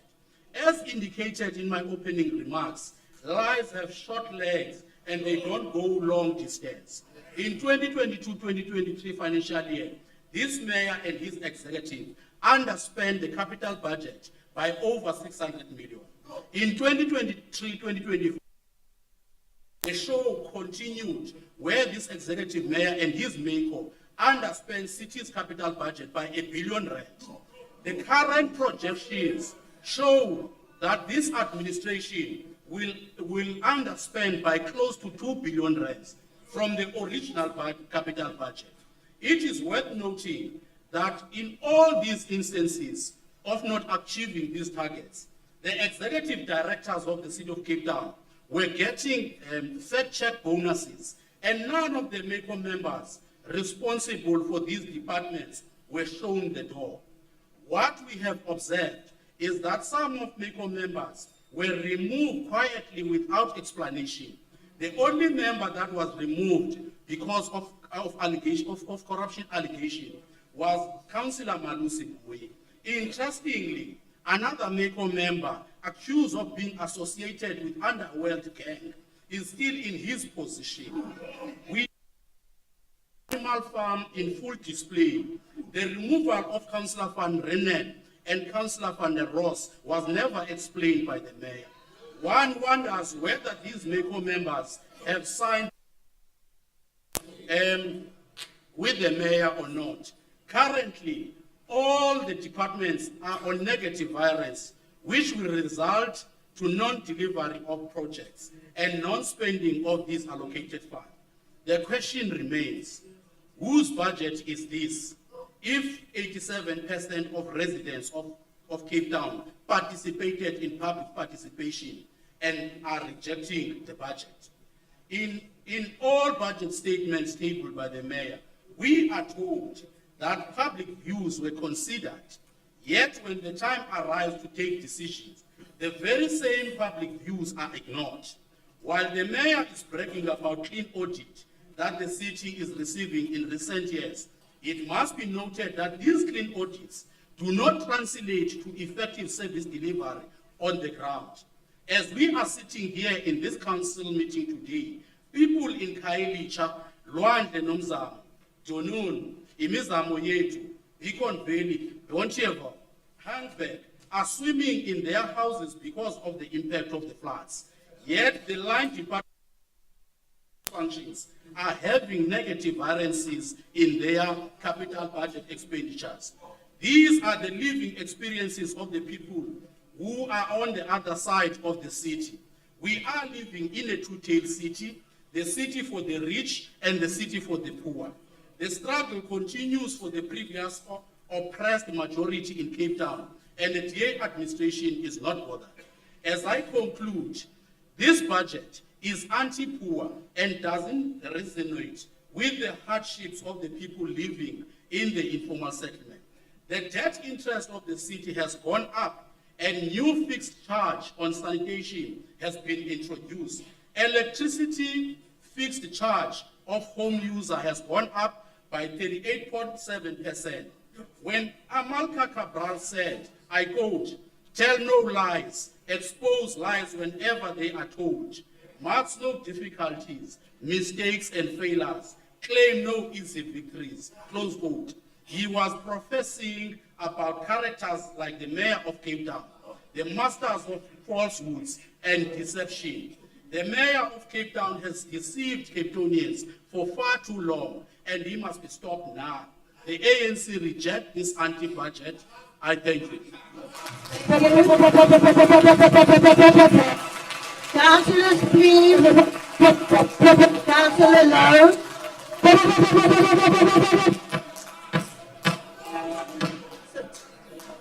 Sit, Councillor Gabuza. Councillor Lowe. Madam Speaker, thank you. The DA have not complied with NESA since 2022, so I'm not sure why we want to wait now for NESA, but maybe it's because we're busy losing the court case and we're going to have to pay the money back. While the DA vocally opposes tariff hikes in Johannesburg and Tshwane, the two metros, we like to compare ourselves with, both governed by coalition governments the DA is not part of. It implements even steeper increases in Cape Town, the one metro where they actually govern. DA Johannesburg condemned the proposed hikes, stating these above-inflation hikes will plunge residents deeper into financial distress. The DA has criticized above-inflation increases in Johannesburg, specifically mentioning increases to rates and taxes, which are perceived to be placing a significant burden on residents. The party argues that these increases are making it increasingly difficult for residents to afford basic services, particularly in the light of the broader cost of living in South Africa. The city of Tshwane faces a newly proposed cleaning levy that critics have amounts to double taxation. The DA has also criticized the proposed new levy, saying that it's another tax attack on overburdened consumers at a time when property rates will already be higher because of the new valuation roll. The same political party in Cape Town, having different views, depending if they're in control or not. Exact same vote against the other metros. Now they want to implement this in Cape Town. I suggest some of the DA councillors must get a backup job because you won't be in the next year, in the elections. While Cape Town will argue its increases are less than any other metro, which it might be true on paper, however, when you use the city's calculator, it doesn't state the same. Average increases in Johannesburg, 11%, Tshwane, 7%, Cape Town, 4% up until 20%. The budget is a statement of power while telling residents to be careful, to be grateful, and careful, I suppose. The city penalizes the very ratepayers who have historically paid their properties monthly and upheld the city's financial budget as a backbone. In the budget, if the budget truly uplifts the poor, we would not see year-on-year raw sewage in informal settlements, shared taps between houses, gangs patrolling community, and more sewage pumped into the sea. Now this well-run city proposes a debt write-off of 2 billion on irrecoverable debt, which could have been used to reduce tariffs. The middle class pays more for this to subsidize the inefficiencies. The proposal comes at a time that the city proposes a failed budget that will cost the exact residents who funds this budget year-on-year more. The city has failed its residents by not collecting these amounts due to its own ridiculous tariff increases since 2021, which is unaffordable. While the city claims yearly that this budget is a pro-poor budget, the opposite is the truth, and this proposal to write off is a clear indication of it. The city said that the unbearable burden on residents and businesses had adversely affected its book since 2021 to nearly 10 billion rands over the past 4 years, also the same time when this mayor was appointed. Since the mayor's appointment, the capital budget has tripled, and the only way to fund these charges is by charging residents more. The city states that there has been no significant economic growth since COVID-19 pandemic. Instead of blaming itself for excessive tariff increases the residents cannot afford, it now blames COVID-19, which has long passed. Yet, when I look at my own clients in my practice, their business has actually excelled since COVID. The Mayoral Committee member for Finance added that the write-off incentives aim to create a culture of payment, while the opposite is actually the truth in the reality when you live in the real world. People will now wait for the next write-off, and more things will be written off. The high tariff increases and capital budget are now catching the city, and the residents have to suffer for their failed financial planning. This proves that the city's indigent relief are not sufficient and not a pro-poor budget. The plan to use property valuations as a basis for water and sanitation tariffs, as well as the restructuring of the electricity tariffs, poses serious disadvantages for the city's homeowners, places an unfair financial burden on the residents. According to Section 74(2) of the Local Government Municipality Systems Act, tariffs must be equitable and reflect the cost of providing services as well as its use. Linking charges to property valuations is contrary to the provisions of the Act. The introduction of the cleaning levy linked to your property value would be unfair, as the cost has already been included in the rates in the past. We also have not seen a decrease in this tariff since the cleaning tariff has been taken out. And what we must not forget is that this cleaning tariff will now also attract VAT at 15%, which we didn't tell the residents. We cannot support this budget. Thank you, Madam Speaker. Thank you, Councillor Dambuza.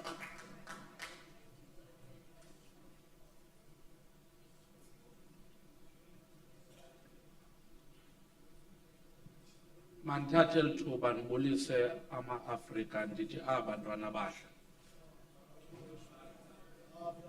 At this present moment, let us firstly indicate that the budget that is brought to our attention is said that it is here to bring hope. Before we enter into the space of hope, the people of Cape Town have received the sad news of Cape Town Spurs that has been relegated to an amateur league. And then after that, Cape Town FC has been relegated to the Motsepe League. It seems as if there's nothing good really happening within the shores of Cape Town. I want to also, it's a pity that I don't see my colleague.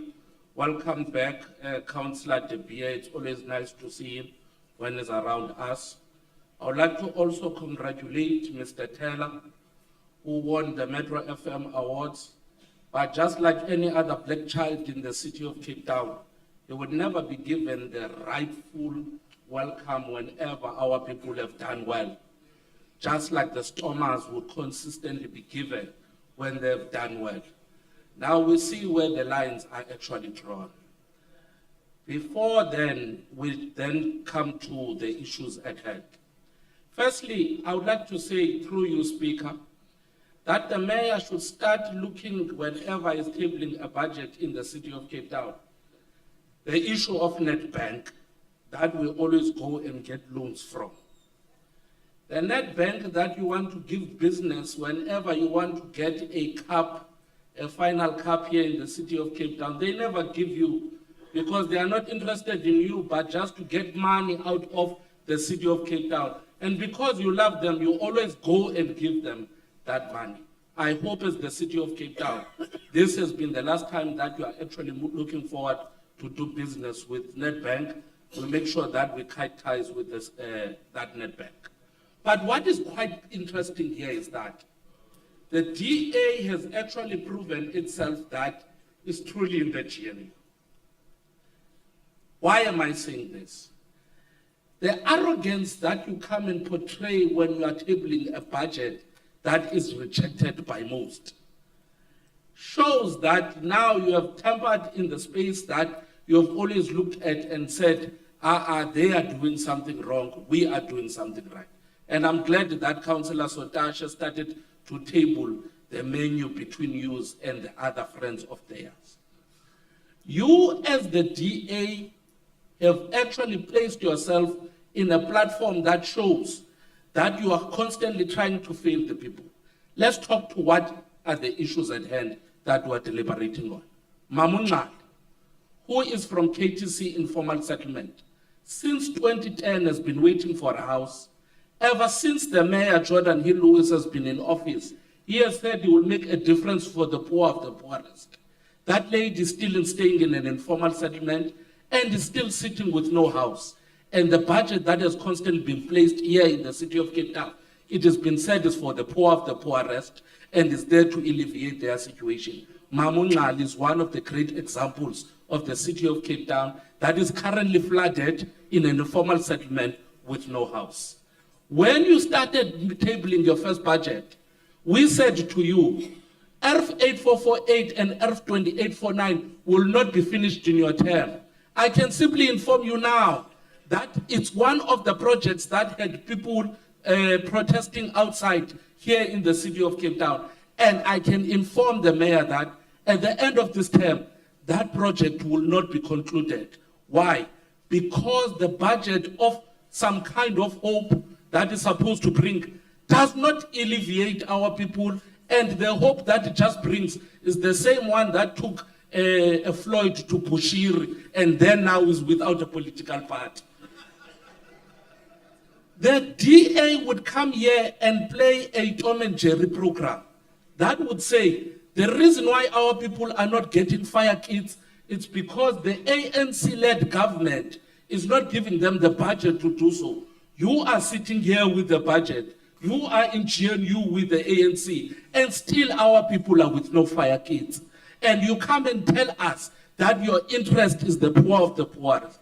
The video you did in Makaza was just a stunt because you don't stay there. We stay with the people who are flooded. You go back to your fancy house and you are not flooded when you are there. When we go to the issue of law enforcement, you come and inform us that you'll be giving 6 law enforcement where? In Nyanga, where people are dying. In Philippi, where you can't pick up beans because even your trucks can't even enter. In Kailicha, where there are mass shootings. In Anova Park, where your law enforcement are actually running away themselves. You have fired law enforcement officers who can't drive. You have fired law enforcement officers who can't shoot. And you are saying our areas must only have 6 people who can't even enter when there's 6 of them. Law enforcement officers are telling us themselves they are afraid to enter because you are training them for 5 days firearm training, JP. Now let's move. Let's move and say people are dying within the city of Cape Town with no CCTV camera.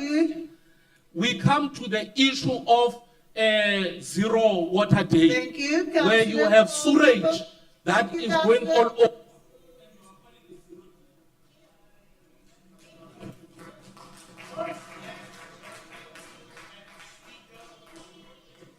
Thank you, Madam Speaker.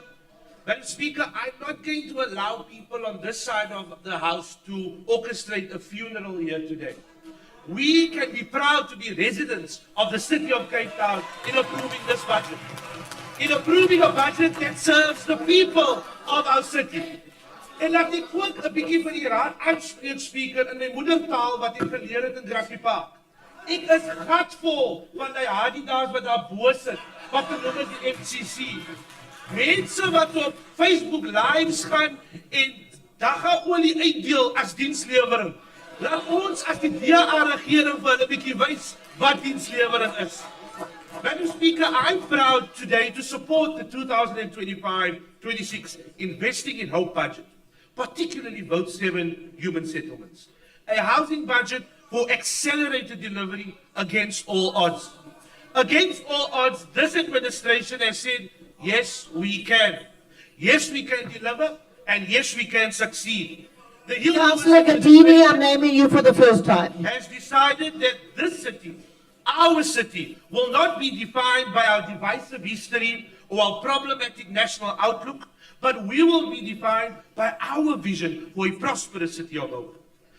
For this time in history, for the first time, Madam Speaker, in the history of the Union City, I table a human settlements budget which exceeds 1 billion rand in a single financial year.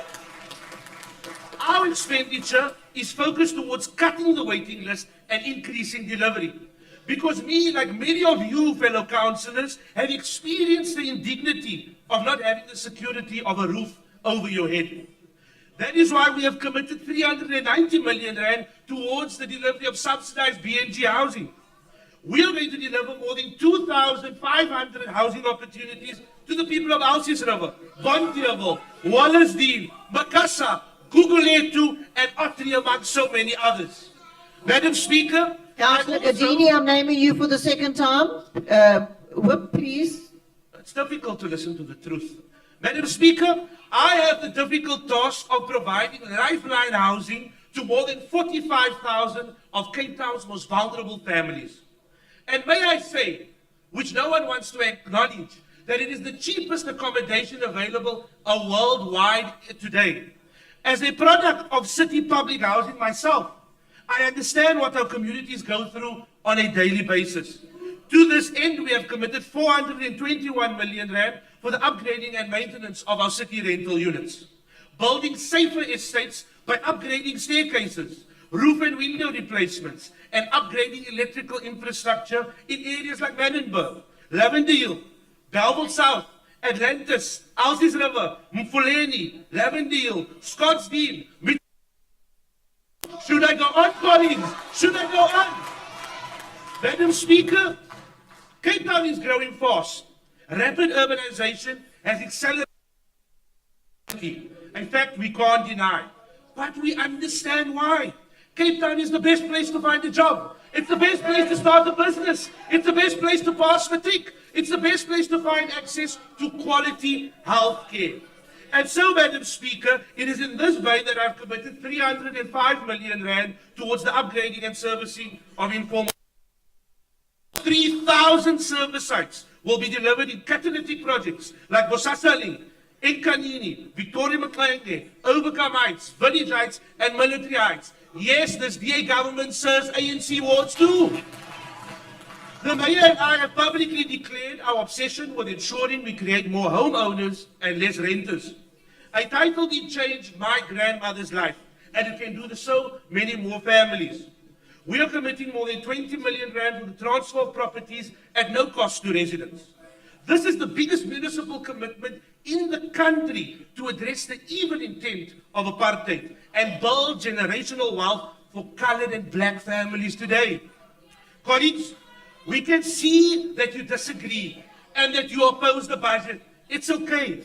But we must all understand the city we are trying to build. It's a tolerant city where your surname can be Sotashe, Smith, or Sali, but it won't define what you can become in this city. It's a generous city. A generous city where you can be born in Camps Bay, Mitchell's Plain, or Guguletu, but your circumstance need not define where you are going in life, but your hard work and character does. I speak here today believing that the minority who attempts to divide us is just that. They are the few. I believe there's no white Cape Town or black Cape Town or colored Cape Town. There is the city of Cape Town. Focus on building one vision with one future, a city of hope. Hope in the face of crime. Hope in the face of unemployment. And the DA does do that, I thank you. Councillor Picardi.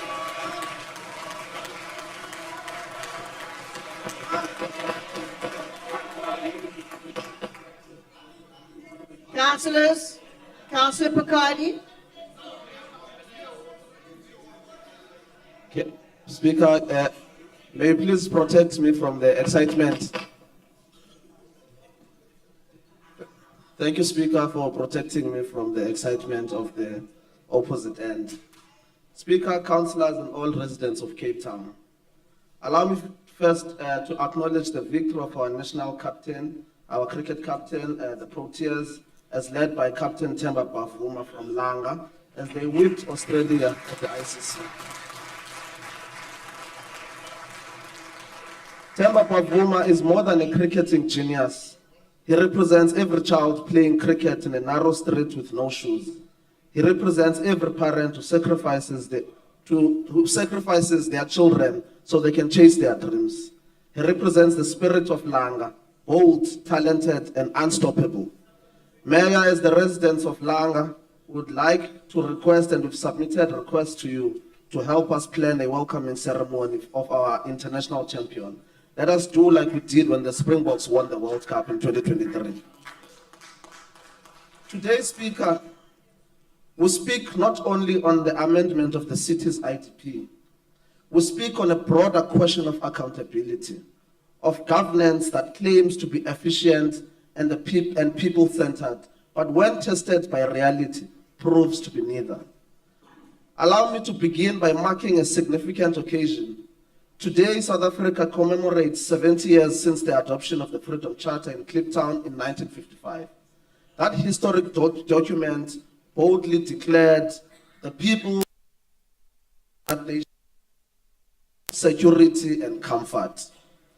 These were not empty slogans. These were demands shaped by real human experiences, by hunger, by homelessness, by inequality. Today in 2025, in Cape Town, we must ask, has the vision of houses, security, and comfort reached our people? Let me paint the picture of what's happening outside this chamber. It is winter. Just yesterday, heavy rains battered our city.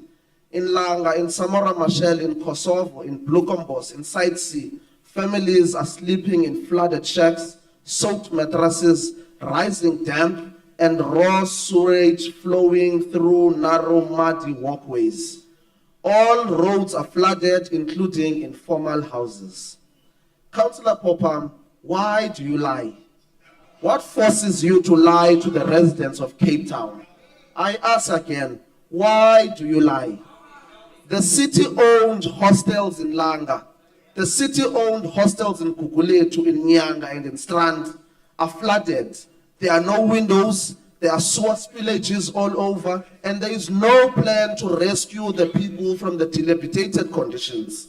Abantwana bayagula, omama banexhala, abantu abadala banemibilili.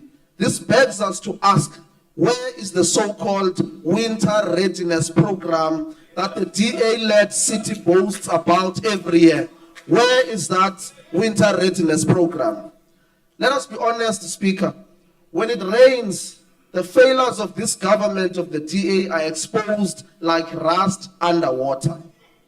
The response from emergency services is delayed. When they do respond at all, water and sanitation, roads and stormwater are slower than the pace of snail. Informal settlements are promised stormwater upgrades, sandbags, and dignified relocations, but every year we see none of that.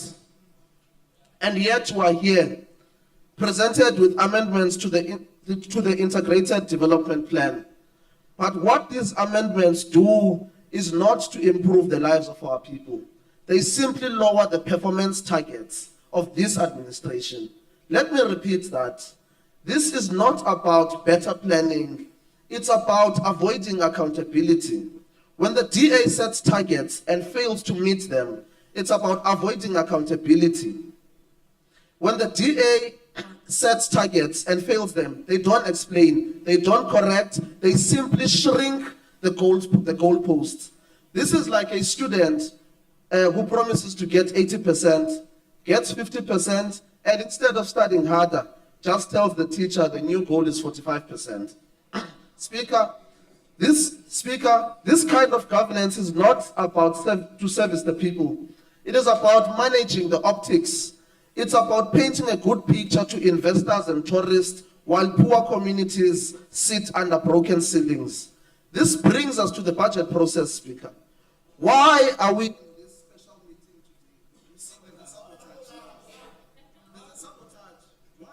today? Councillor Satterwin, turn your mic off. Continue. Madam Speaker, Turn your mic off. turn Your mic off. Councillor, wait.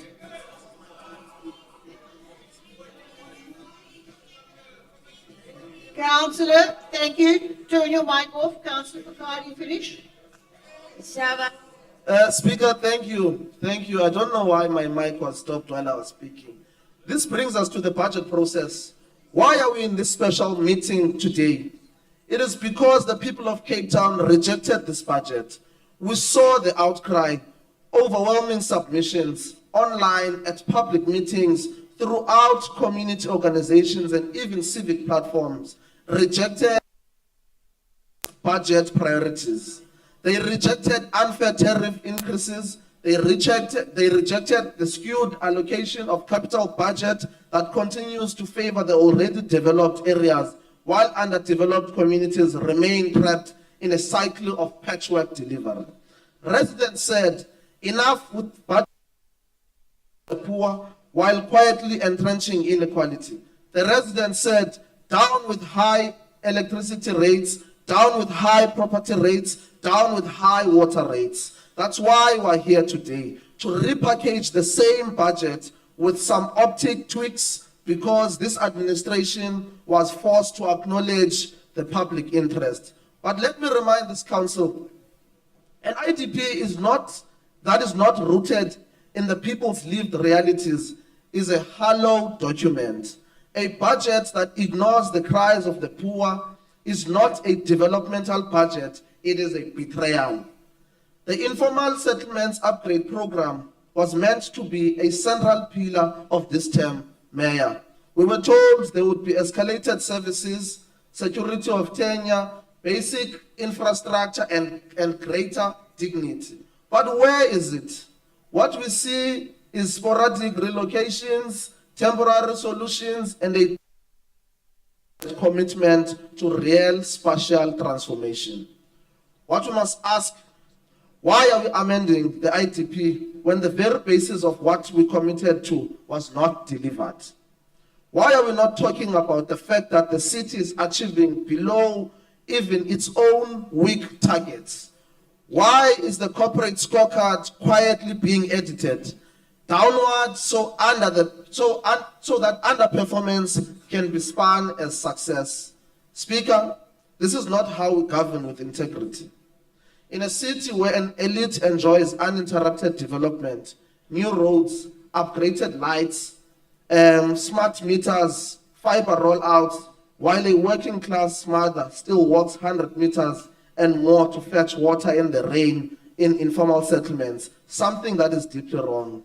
In a city that declares itself as the best run in the country, but can't provide simple sandbags, pumping stations on time for people who drown in their homes with sewer, something is deeply wrong.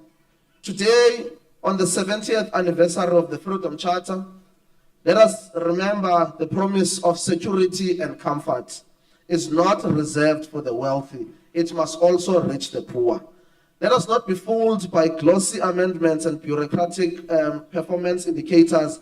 Let us stand firm in this chamber and say the people deserve more than take a box governance. They deserve a city that delivers equally, urgently, and honestly. Let this speech be recorded as the voice of the many residents who could not be here today, but who live under the daily burden of inequality and broken promises. As I conclude, Speaker, let this council know you can reduce your targets, but you cannot reduce the pain of the people. You can revise your scorecard, but the people's judgment will not be fooled. I leave you with another line from the Freedom Charter. The people shall share in this country's wealth. Let us ask ourselves in this chamber today, are they sharing in the country's wealth? Thank you very much. Councillor Nogamwala.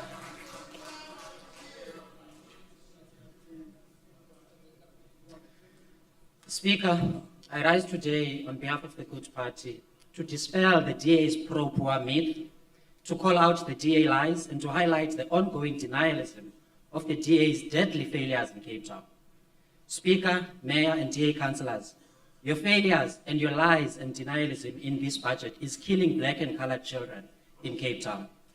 Just yesterday, a child almost drowned walking from school in a flooded street because the DA-led city of Cape Town failed to maintain drainage systems.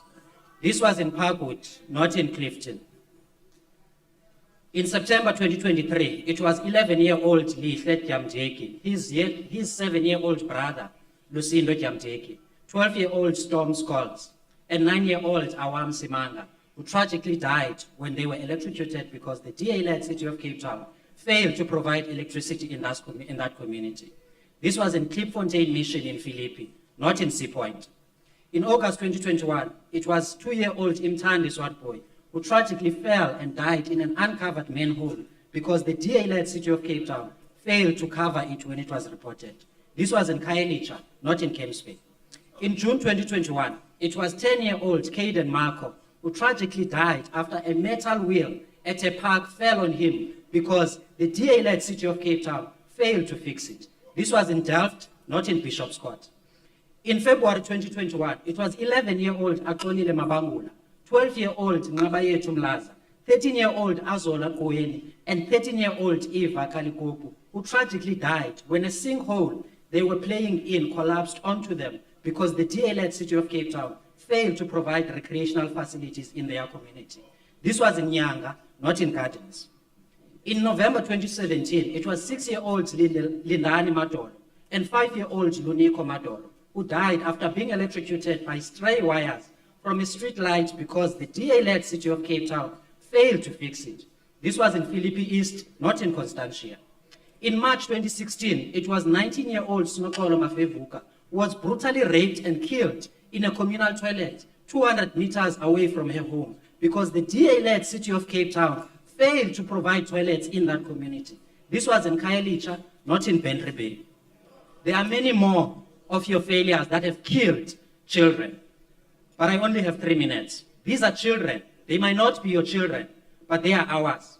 The City of Cape Town has failed them, their families and their communities. Your denialism is failing our children. Some of us are not surprised though, because DA members of parliament visit Israel and deny apartheid and the genocide in Gaza as we continue to witness the daily killing of children there. When you continue your PR stunts and governance, calling Cape Town the best city in Cape Town, you are in clear denial of your deadly failures in Cape Town. Thank you. Councillor Andrews.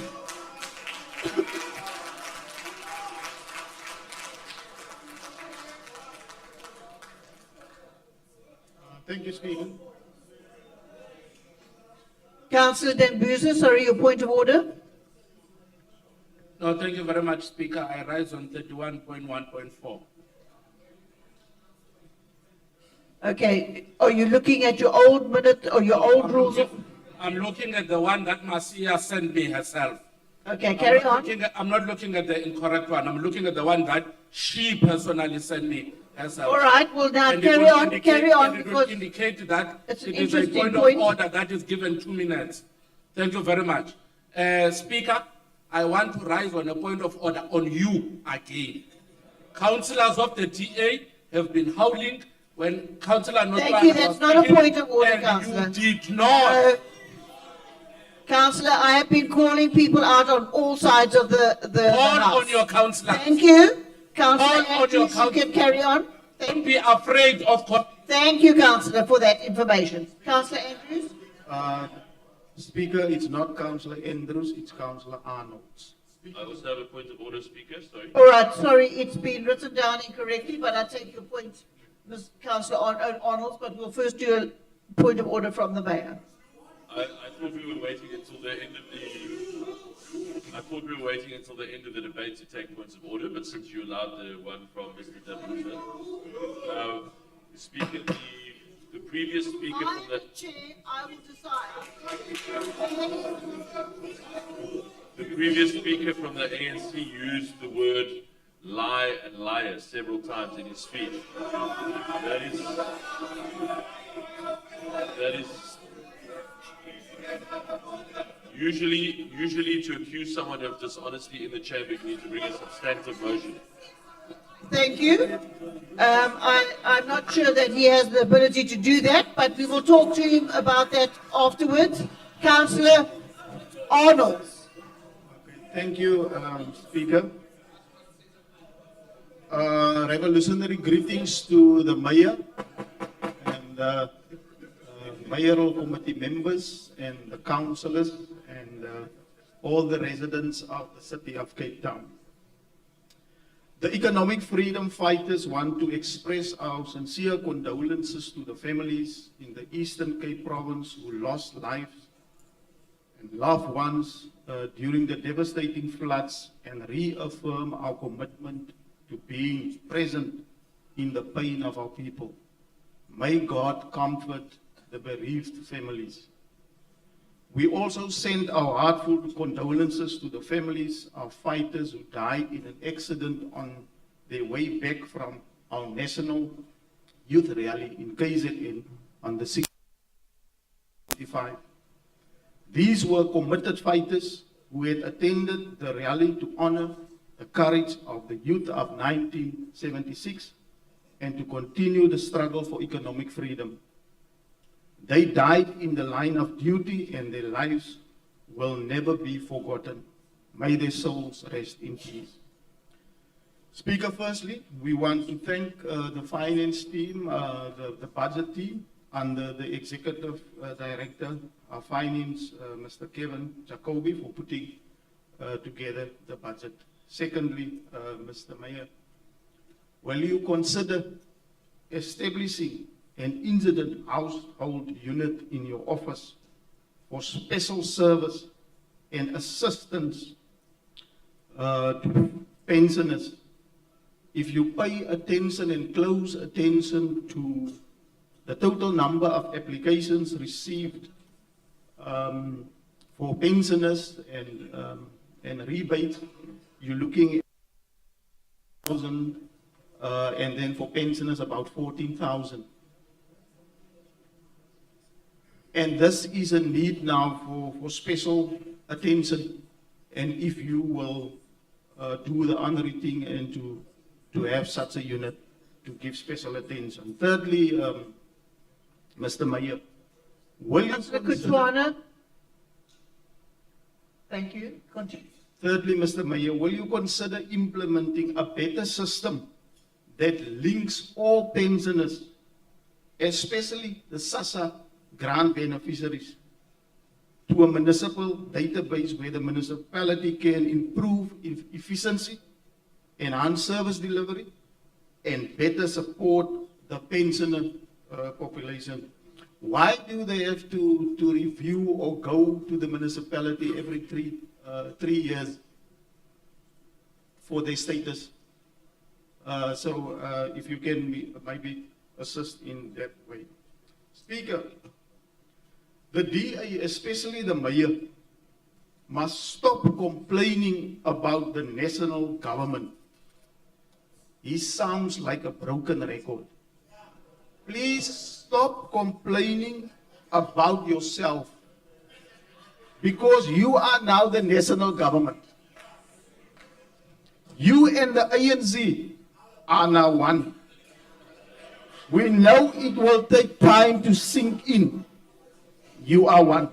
So next time, when you want to say national G, think, because you are referring to yourself. So D plus A is DNAC. That is what it is. But now, Speaker, what is wrong with the DA? Because one day you vote against a fuel levy increase budget, and the next day you vote for a budget increasing the fuel levy. Let me quote from the DA's 1st March 2023 statement on the fuel levy increase, and I quote, "By refusing to cut fuel levies, the ANC government has failed to respond to the cost of living crisis and protect South Africans from this devastating fuel increase that derives of the cost of food and transport. More and more families are unable to put enough food on the table due to the government's greed and lack of empathy." Close quote. Now this year, it's 2 years. In 2 years' time, the DA voted for a national budget with an increase in fuel levy. Skarp en wolfkleurig. Dit is wat het werkelijk is. Now let me get into the DA's city invested hope budget for 2025-2026. The question to us is, a city of hope for who? Yes, for the wealthy and the rich, but not for the majority of the citizens of Cape Town. A city of hope not for the landless people in Cape Town. A city of hope not for the homeless people of Cape Town. A city of hope not for backyard dwellers, and indeed not a city of hope for sack dwellers. It is clear that the DA don't want to break with its colonial urban design and apartheid era zoning. If you are Thank you, Councillor. Councillor Stevens. What?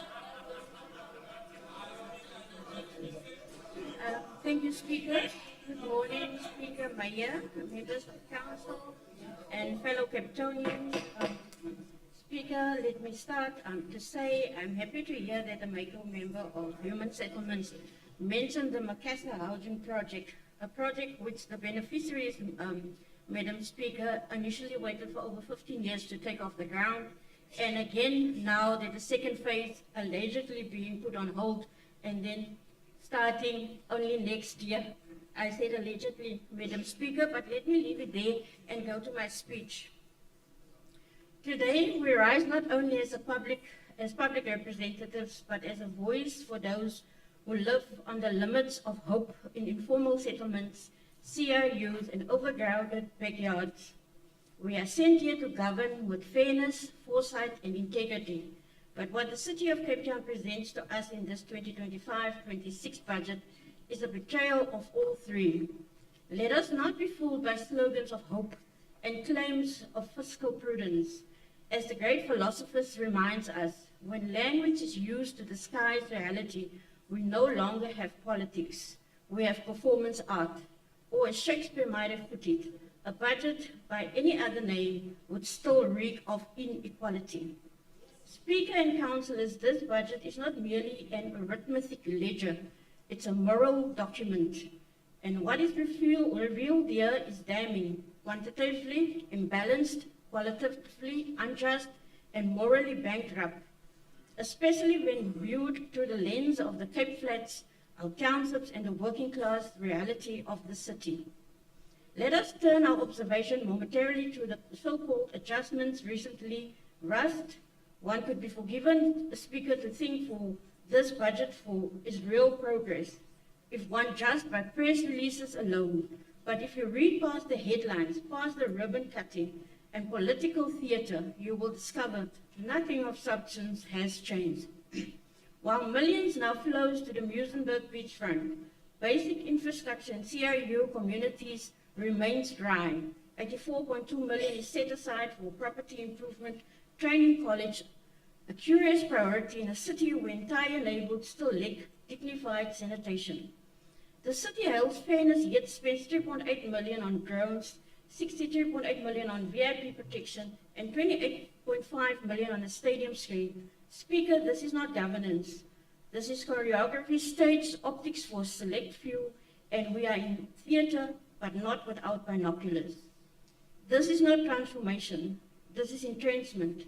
A budget that favors beachfronts over backyards, optics over opportunity, and elite comfort over community dignity. It's the budget of a city more concerned with how it looks than who it leaves behind, full of sound and fury, signifying nothing. Let us put the numbers on the table. 17.5 million allocated to upgrade stadium floodlights, yet basic informal trading infrastructure in Mfuleni, Nontobelo, and Delft lost over 9 million collectively in reprioritization. Water and sanitation saw a reduction of millions this cycle alone due to pipeline delays, but we all know which communities will suffer the most, those with communal toilets and collapsing sewer lines and broken taps.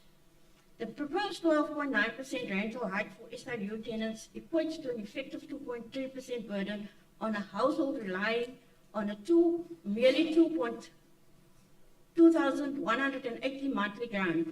In the meantime, citywide priority rate increase stands at 7.96%, with higher-end suburbs cushioned by rebates and exemptions. Is this what the city calls balancing the books?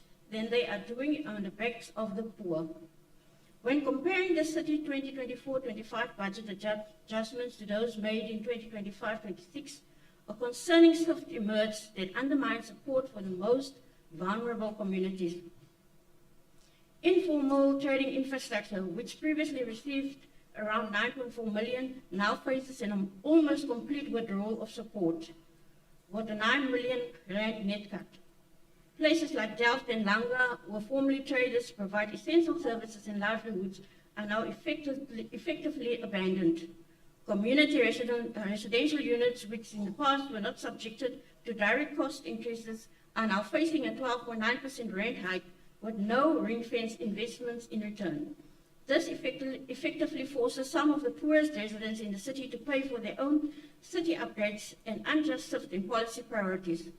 While basic needs are cut, the city has allocated 645,000 to acquire canine security dogs. This highlights misplaced priorities, investing in policing pets over people's safety. We also see IT and office upgrades in affluent parts of the city receiving over 9 million in combined allocations, including 7.1 million for office renovations and 2.4 million for software upgrades.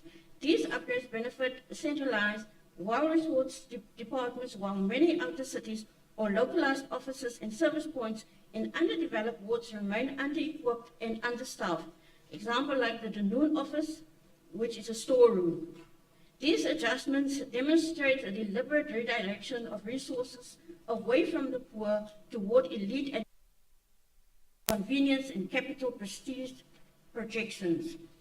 The DA-led city claims it offers the most generous social package in South Africa, but let's invest 5.1 billion in social relief, yet only 2.4 billion is in actual rate rebates. The bulk of that goes to homeowners, not tenants, not backyarders, not informal dwellers. The city of Cape Town boasts about low electricity bills, but this only holds true for the wealthier on postpaid systems. Prepaid users in town still pay disproportionately more per kilowatt. Their budget mentions the first 450,000 property value tax-free, which help households with assets, not the millions living in rental or unregistered properties. We are dealing with what economists call distributional blindness, applying policy tools that favor property owners while ignoring the structural poverty faced by ordinary citizens, tenants, informal residents, and the unemployed. The DA is quick to tout Cape Town as the best-run city, often comparing it to other metros across the country. But when we examine the hard data and the real-world outcomes, the picture is quite different. Cape Town under DA governance has allocated an estimated 3.4 billion towards informal settlement upgrades under the MTREF. While that may sound substantial, it is overshadowed by eThekwini, a metro governed by the ANC, which has allocated 5.2 billion, nearly 50% more. Johannesburg follows with 4.7 billion, and even Tshwane, under a coalition government, has committed 3.9 billion, all outpacing Cape Town. When it comes to social housing investment, Cape Town again lags behind. It has allocated 550 million for capital upgrades, compared to eThekwini's 1.1 billion and Johannesburg's 1.8 billion. These cities are deliberately investing in dignified housing solutions for low-income residents. Also speak in terms of governance and community inclusion.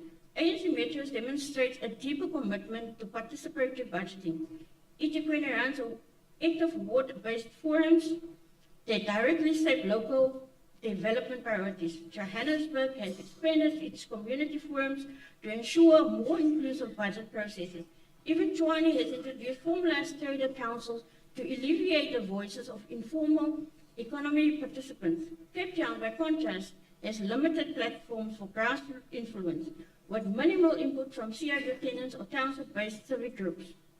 So let us compare honestly. Cities run by the ANC are investing more in their people, involving communities, and making tangible progress in transforming historically neglected spaces. Internationally, the trend continues. Cities like Bogota has established microgrant system for informal traders. Barcelona mandated that 30% of all new housing developments must be dedicated to social housing. Kigali hosts annual budget forums where informal workers participate actively. In Cape Town, however, we are still fighting for basic consultation before rent is increased or markets are removed. That is not world-class governance. It is exclusion dressed up as efficiency. In Johannesburg and informal trading is being integrated into local economic development strategies. In Cape Town, it's being pushed out to make way for tourist center zones. The real cost of the budget in townships, fewer toilets, more sewage spills.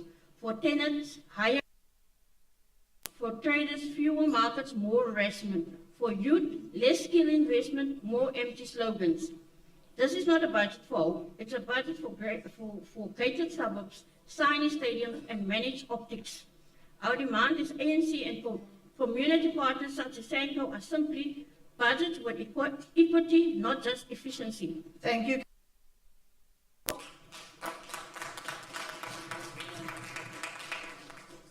Speaker, in terms of SPC 3, looking at the IDP, I wish to address an issue on the scorecard. The descendants of the Khoi and the San today sit in this chamber reading amendments to the IDP, which on 4 different occasions state that no traditional leaders exist in the city. This begs the question, who are these traditional leaders used by the city for events, PR, and court cases? Particularly the recent theft of sacred land at the behest of Jeff Bezos and Amazon in Observatory. Does the city rent these so-called traditional leaders by the event? Or did this administration buy them up front and keep them in a cupboard somewhere outside of our municipal boundaries? Ironically, these co-opted so-called leaders misrepresenting themselves as leaders of genocidal nations were used to uplift the architecture of another genocide, that of Palestinians through headquartering Amazon Web Services in Cape Town, a crucial tech component in Netanyahu's ongoing war against humanity. The erasure of traditional leadership is a continuation of the genocide, an illegal land invasion started by Almeida and continued by Van Riebeeck, Rhodes, Verwoerd, Water, and now marketed by Tony Leon, guided by Helen Ziller, and facilitated by this Democratic Alliance mayor. Slaughtered, but not at peace, illegal exhumations of traditional graves continue apace on the Black River of Cape Town, defiling hundreds, denying them peace. This erasure of black traditional leadership includes black traditional leadership in the city. The Good Party recognizes that only solidarity between the historically, materially, and politically dispossessed, black and colored, can stand against this erasure, this continuation of a political project that entrenches colonialism, stands on the shoulders of slavery, and colludes with capital to entrench the political economy of injustice. I thank you. Okay, that brings us to Councillor Tito.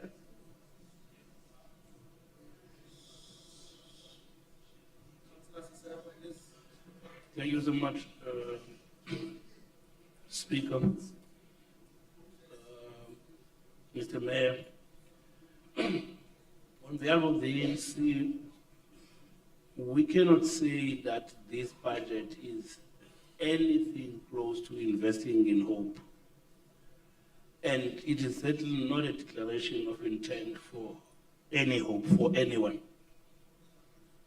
I want to premise my conversation, Madam Speaker, with one thing which I suspect that Alderman Tweed would be familiar with.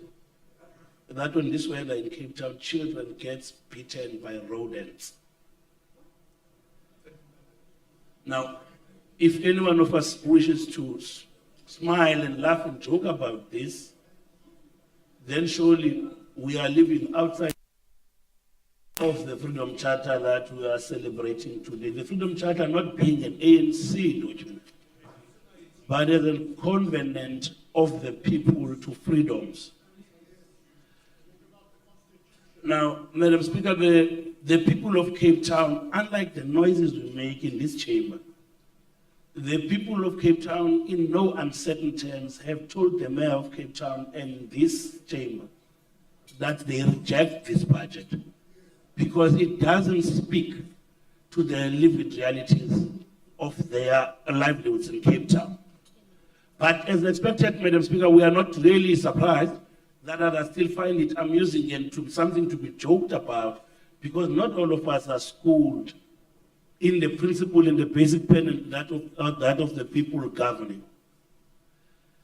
The people of Cape Town have spoken so loudly in 2 sets of public participation processes But the DA in this city, Madam Speaker, has become too comfortable, too complacent, and dangerously arrogant. Now, Madam Speaker, many of my colleagues have spoken about what the Freedom Charter requires of all of us. But I want to raise one other issue, Madam Speaker. That Alderman Smith, in the closing of his topic here, when he was speaking, in his last point, he makes a point that he will request a list of all those who voted against as some way to demonstrate his thinking about all the reasoning for the devolution of police powers, so as to use intelligence to target, isolate, and threaten political opponents. Because that is said in a council chamber. When that is said in council chamber, it's a direct threat to the opponents in council, which is the basis for the ANC to again oppose the devolution of police powers as a basis. Because this does not speak to the safety of children in Vala Park. This only speaks to political grandiose. Now, we want to call on the mayor of Cape Town, my brother Jordan. I'm new in this council. I think council, the people of Cape Town are simply calling for a fair and affordable seat. One without any fixed service charges for low-income households that will expand rebates for pensioners, beggar dwellers, and unemployed residents, and flatten all tariffs so that basic services are truly affordable for all residents of Cape Town. Budgeting should aim to undo the stubborn apartheid spatial planning. And so that you deal with the issue of spatial justice that is still plaguing this city even after 70 years of the People's Pledge, that all of South Africa belong to all who live in it. Contrary to some views by some who believe that others are labor migrants to Cape Town. Cape Town itself is South Africa, and all who live in Cape Town belongs in Cape Town. We make no equivocation about the ANC stance on this, Madam Speaker. And maybe a bit of digression, Madam Speaker, the ANC would have really loved to hear what the Speaker's ruling is on the matter of some of us being referred to in the council chamber as labor migrants. But thirdly, Madam Speaker and Mr. Mayor, the Freedom Charter speaks about that there shall be housing, security, and comfort. And my brother Popam, this got nothing to do with political point scoring. This is about the reality of the more than 400,000 people who are in the housing waiting list period, who do not have shelter over their heads today in this rain. And if we are to speak about this, we need to have to speak honestly, even when we dance for our political principle, but also we must be in touch with realities of the people who live outside. All of us sitting here as councillors today, we also sit on top of the reality that there are people who are drenched in water as we speak. So there can be no way that we want to downplay that and water that down. Speaker and Mayor, the city of Cape Town already commands a whopping 6.7 billion in its safety and security budget. It operates Metro Police, the LEAD program, law enforcement officers, and numerous so-called specialized units, including its own so-called special investigative unit. But the MMC responsible for safety and security in Cape Town is obsessed with the devolution of police powers, which is a function for national government for proper coordination and the safety of the Republic.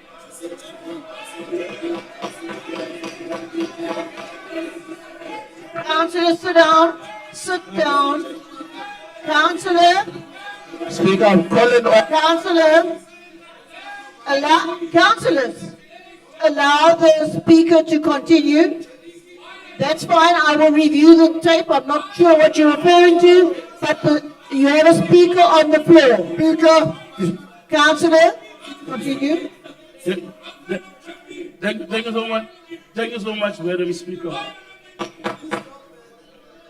Thank you so much, Madam Speaker. I would not be worried by those interferences from the most revered MMC in this municipality. That all these signs, Madam Speaker, they've got nothing to do with safety of the people, but more about MMC Smith trying to behave like a TV character of old Zorro, who for his vigilante tendencies wants to use to create his own personal militia. Transparent and community-driven planning. Councillors, please settle down. I will. I'm at peace. I'm new here, so I'm okay. I'm not worried about whatever that is said. Madam Speaker, the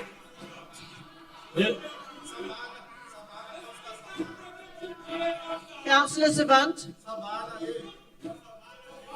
Councillor, can you all please keep quiet and allow the speaker to continue?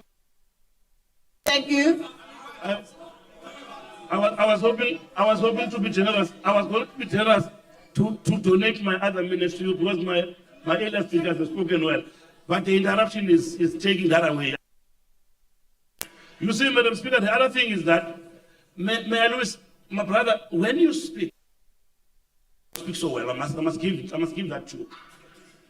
On the previous one, 2024-25 budget, the mayor used the same exact number. 130,000 jobs will be created. On this draft budget again, the same exact number is used. Now, the question, without saying what mechanism has been employed to evaluate whether did we achieve the previous one. Now that is on job creation. You see, for us, Madam Speaker, as the ANC, we are not in opposition only to poke holes on people's speeches. We really would want to invite all Capetonians of conscience, community organizations, leaders, workers, unions, faith-based organizations, big and small businesses and young people to join this people's campaign for change.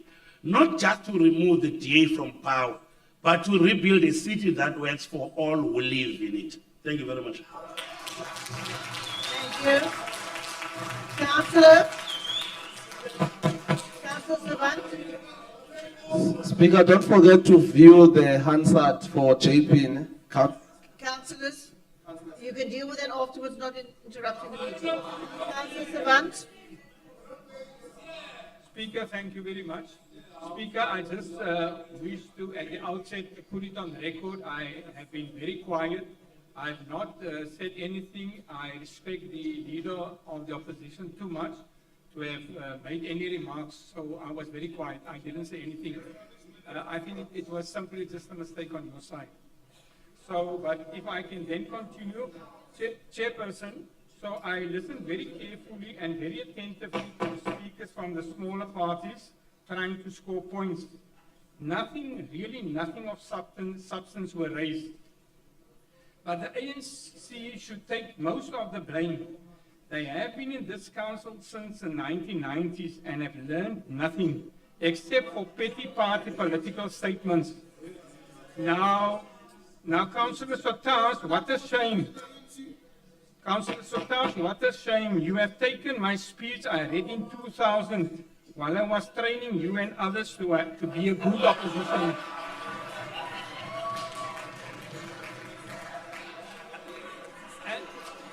And that is one of the reasons, I left, because the people did not believe it anymore. They don't believe you anymore.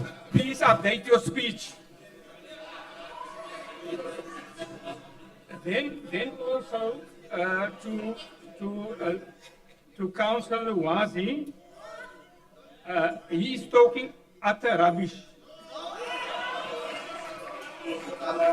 Because as a Ward 51 councillor, Councillor, sit down. Let's listen to the motivation. Wait. Speaker,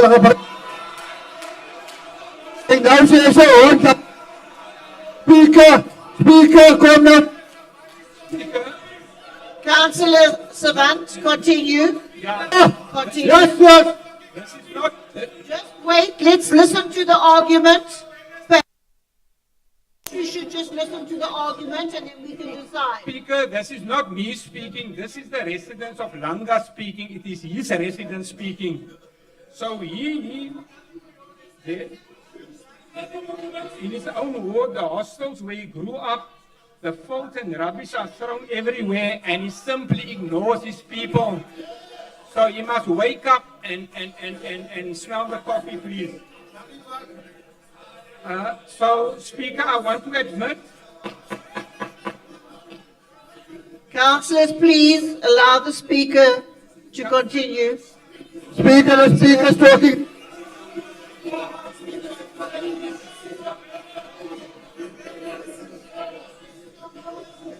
Councillor Mackenzie, I'm naming you for the second time.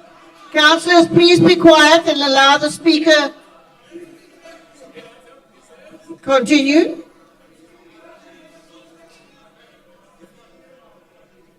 Your mic's off. Your mic is off. Chairperson, the ANC leader here in front, he must get his people and read them the eye through the needle again, please. They don't understand. They don't understand politics. They don't understand what we are doing in this council. So the ANC are failing us in all the major cities, and the DA is outperforming all other city governments by the ANC. Our people have renewed hope under the DA City of Cape Town government, and this means all our people. We provide free services such as water and electricity, protection by the influx of safety officers and the... Councillor McKelly. This is what the ANC... Councillor McKelly, I'm naming you for the first time.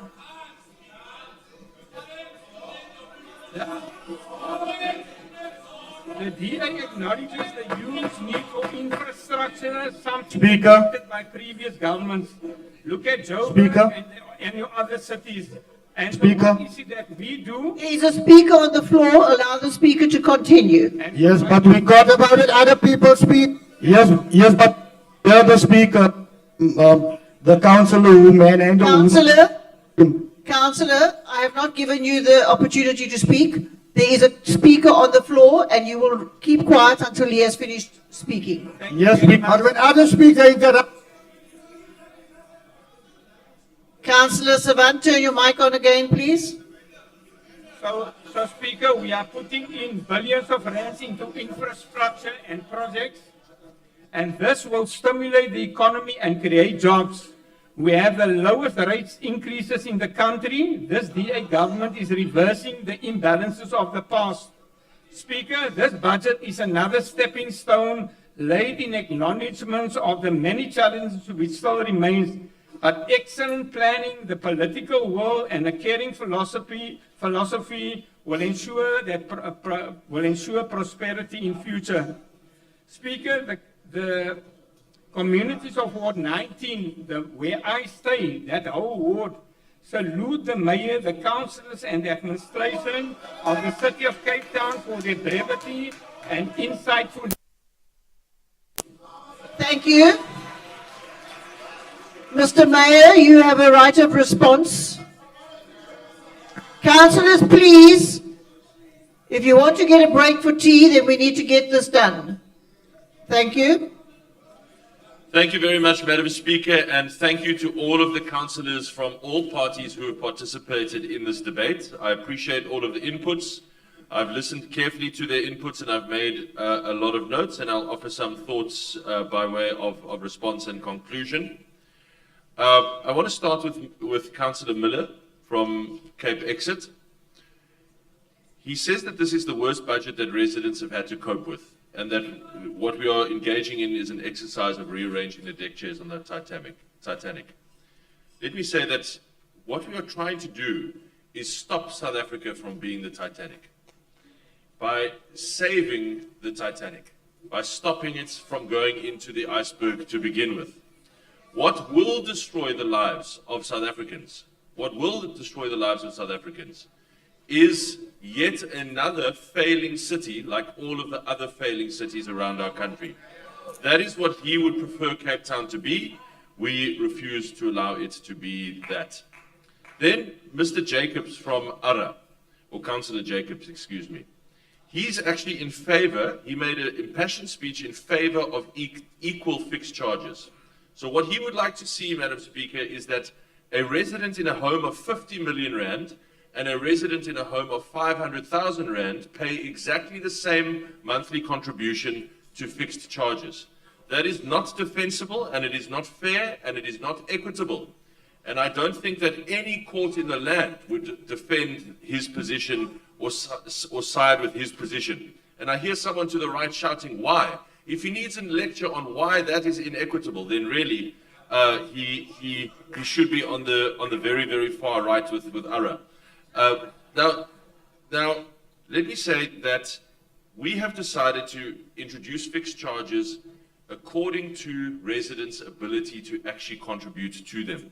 That is an entirely defendable, fair, and equitable way. And I hope that, and this comes up later in reference to Alderman Smith and the Leader of the Opposition, I hope that those voting records are indeed made public, because, Leader of the Opposition, your voting record is... Councillor Newman, will you please refrain from interjecting? I'm naming you for the first time.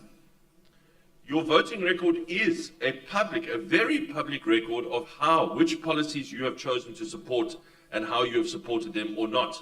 So of course you must be accountable for how you vote in this chamber. Those records must go out, and they must be used to inform the public. So I sincerely hope that Mr. Jacobs is in public meetings made to account for the fact that he wants 50 million rand homes and 1 million rand homes to be paying exactly the same, and calls that defendable and fair and equitable. Now, Councillor Maqungwana has often raised the Nolongila PTI and Fuleni PTI projects before with me personally, and I really do want to see them proceed. So I do want to just give an opportunity to Councillor Quintus to talk about those two PTI projects, please. Thank you very much, Mayor, and a very good day to the colleagues through you, Speaker. So, Madam Speaker, I'm going to very briefly just paint a small picture. Today, on Lansdowne Road, in the vicinity of Ramaphosa Informal Settlement, there is a long line of public order policing vehicles, of Metro Police, traffic services, and law enforcement protecting work packages from being harassed and intimidated in order to get work done. We have had contractors and staff hijacked, mugged, shot, and killed in places like Bishop Lavis, in places like Philippi. Even a K9 security unit dog was shot along with his handler. Now, the reason I paint this rather bleak picture, Madam Speaker, is to explain as to why, for example, Nolongile PTI only received one bid on its tender. Contractors are unwilling to work in many environments within Cape Town because of these fears. The contract was largely unresponded to, except for one person who did not meet the criteria. Our teams are currently prepping for re-advertisement of this process, and we are also raising the project on the demand plan and submitting the relevant BFI and other specs. This was explained to Alderman Satashi, who spoke earlier of a miscarriage of justice, but seems to be suffering more of a miscarriage of memory currently. We explained this to him along with his sub-council manager at a meeting which was convened by myself along with the Director for Public Transport Infrastructure Implementation on the 12th of May this year. And Younger received no bids due to security concerns. In both cases, we've had to re-tender, and this is where we are now. Vuyani PTI is currently under construction. Our PTI's focus areas are largely in Khayelitsha and include Vuyani, Nolongile, Nonkqubela, and Chris Hani. This is also as a direct result of the National Department of Transport, according to their prerogative, telling us that PT&G funding is now only available for PTIs that cover my city as well. The projects that are being handed over to Urban Mobility's transport infrastructure include Durbanville PTI, Parow PTI, Blukenbos PTI, Manenberg PTI, and Makassar PTI, with the next project phase being budget dependent, and our teams are reviewing this for possible inclusion through the January adjustment budget process in the beginning of next year. In summary, our PTI projects currently awaiting draft budget approval include Nonkqubela, PTI, Nolongile, Nyanga, and Vuyani. The total for these projects through our draft budget applications is financial year 25-26, 147 million rand. Financial year 26-27, 140 million rand. And 27-28, a further 85 million rand. Furthermore, The wholesale flooding caused by a day's expected rainfall coming down yesterday in a space of 2 hours did see low-lying areas, areas close to water bodies, and areas on steep slopes where mountain runoff of water is exacerbating flooding. And this is a tragedy and is one that requires adequate and urgent response. The DA and the City of Cape Town's Roads Department cannot control the amount of water that falls from the sky, Madam Speaker.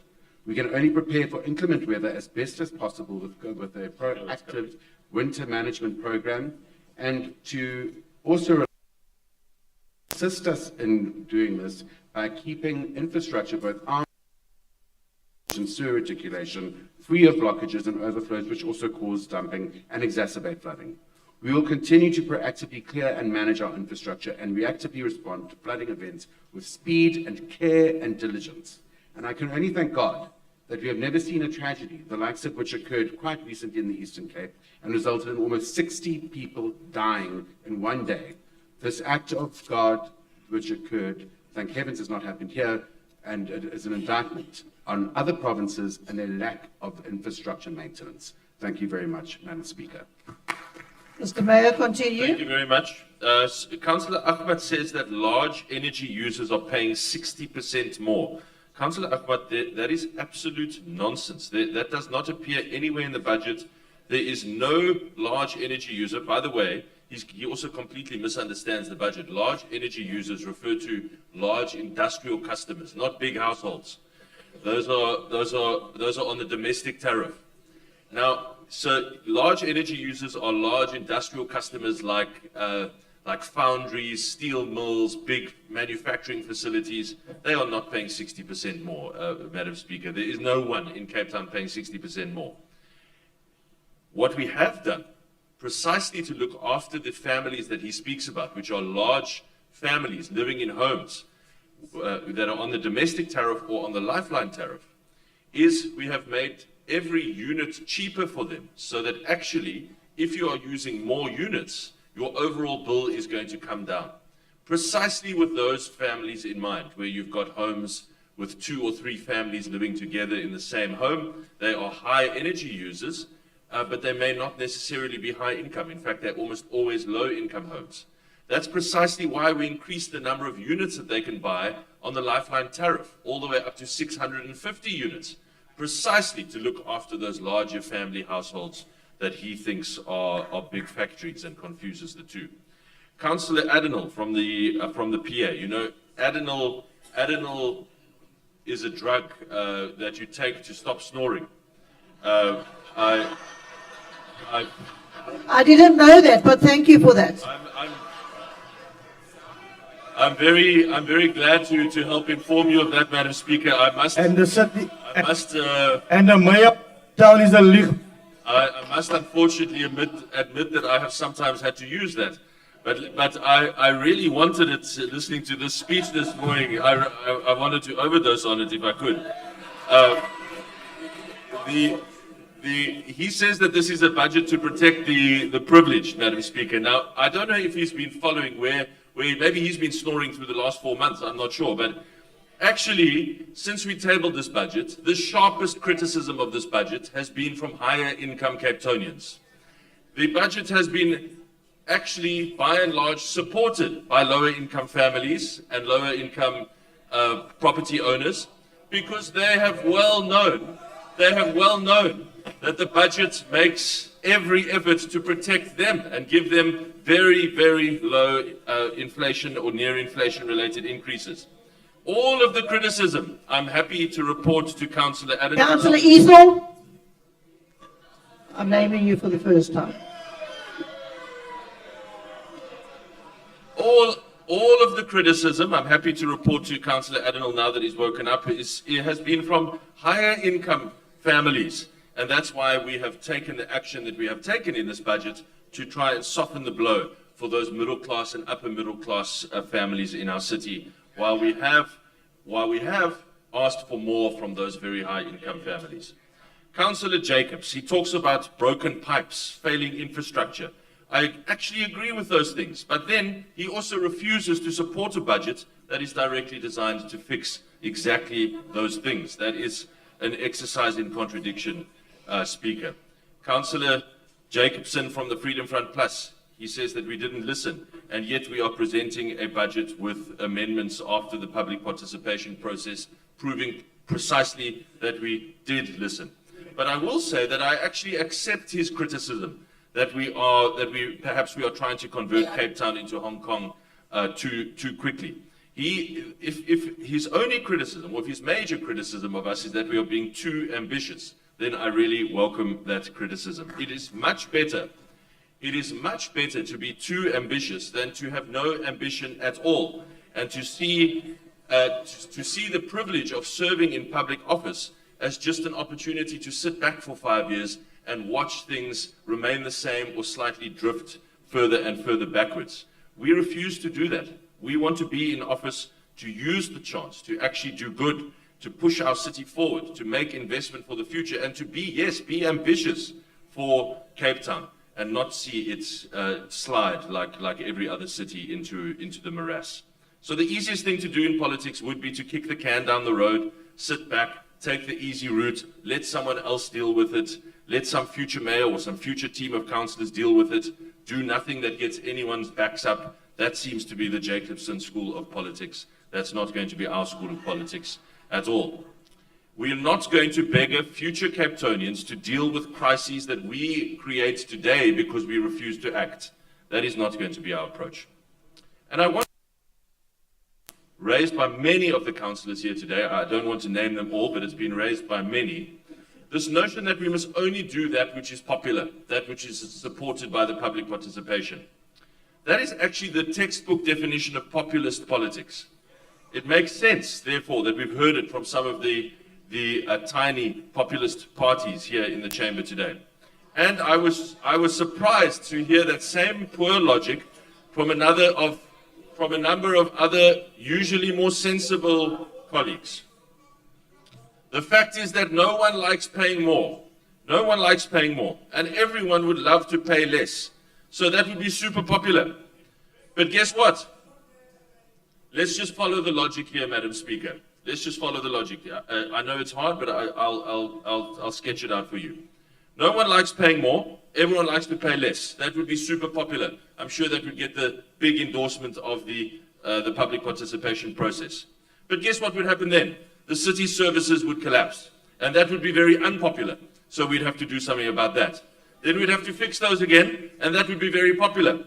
But that would be at a much higher cost, and that would be very unpopular. So you see, when you go down this road, this is the tangled web that you weave for yourself. When you have no guiding light, Speaker, you have no vision or purpose, you just follow what you think will be popular on Facebook today. That is not leadership, that is actually cowardice.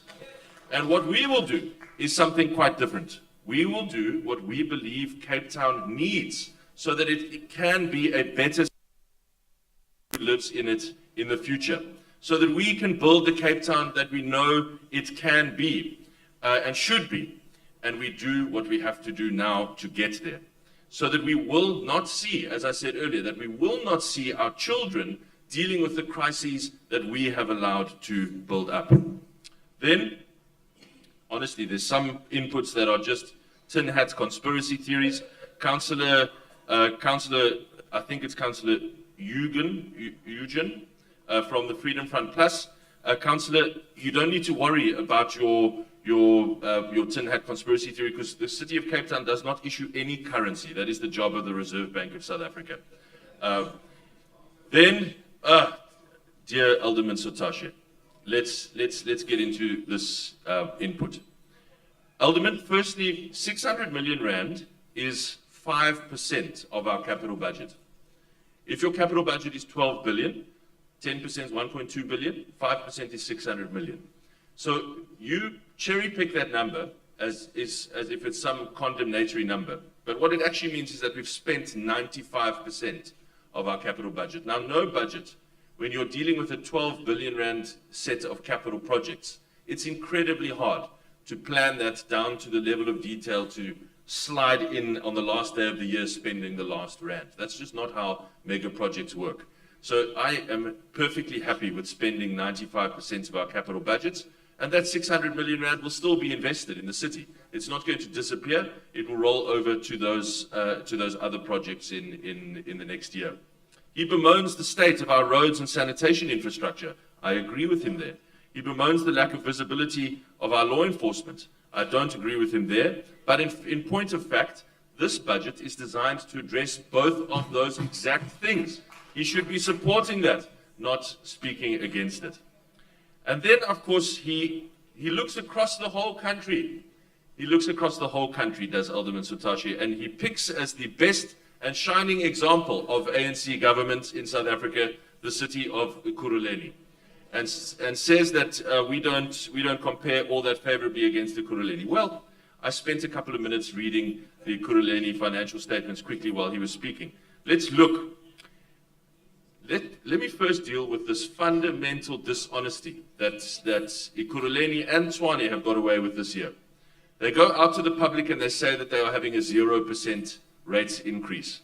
What they are really doing is revaluing the entire rates roll, the valuation roll.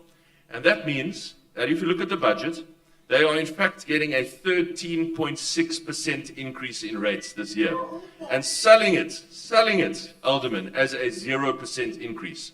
Now, you love that Cabral quote about claiming no easy lies or whatever it is. Now, please won't you send that quote to the mayor of Ekurhuleni while you sit there here in this, because when you try to sell a 13.5% rates increase as a 0% increase, that is claiming no easy victories or telling no easy lies or whatever it is that Mr. Cabral that you love to say. Now, let me say, let's just look at what the rates are for those two cities. I was even shocked by this when I just quickly checked it online. The rate in the rand in Ekurhuleni is 0.0115 cents in every rand. That's the rate in Ekurhuleni. In Cape Town, it is 0.007. Now, what does that actually mean in practical terms? If you just take out your cell phone, and I invite you to do it with me, and you'd go, what the Ekurhuleni rate is divided by the Cape Town rate to get a percentage difference, Ekurhuleni's property rates are 64% higher than the city of Cape Town. 64%. 64%. Why did you not say that in your comparison, Alderman Sotashe? Because you accuse us of dishonesty while practicing it in Technicolor yourself. Let me say, here, Alderman Twig has just passed me our refuse removal tariffs compared to Ekurhuleni. Ours is 178 Rand 52 cents this year. Ekurhuleni's, I believe this is before their increase, is 231 Rand per month for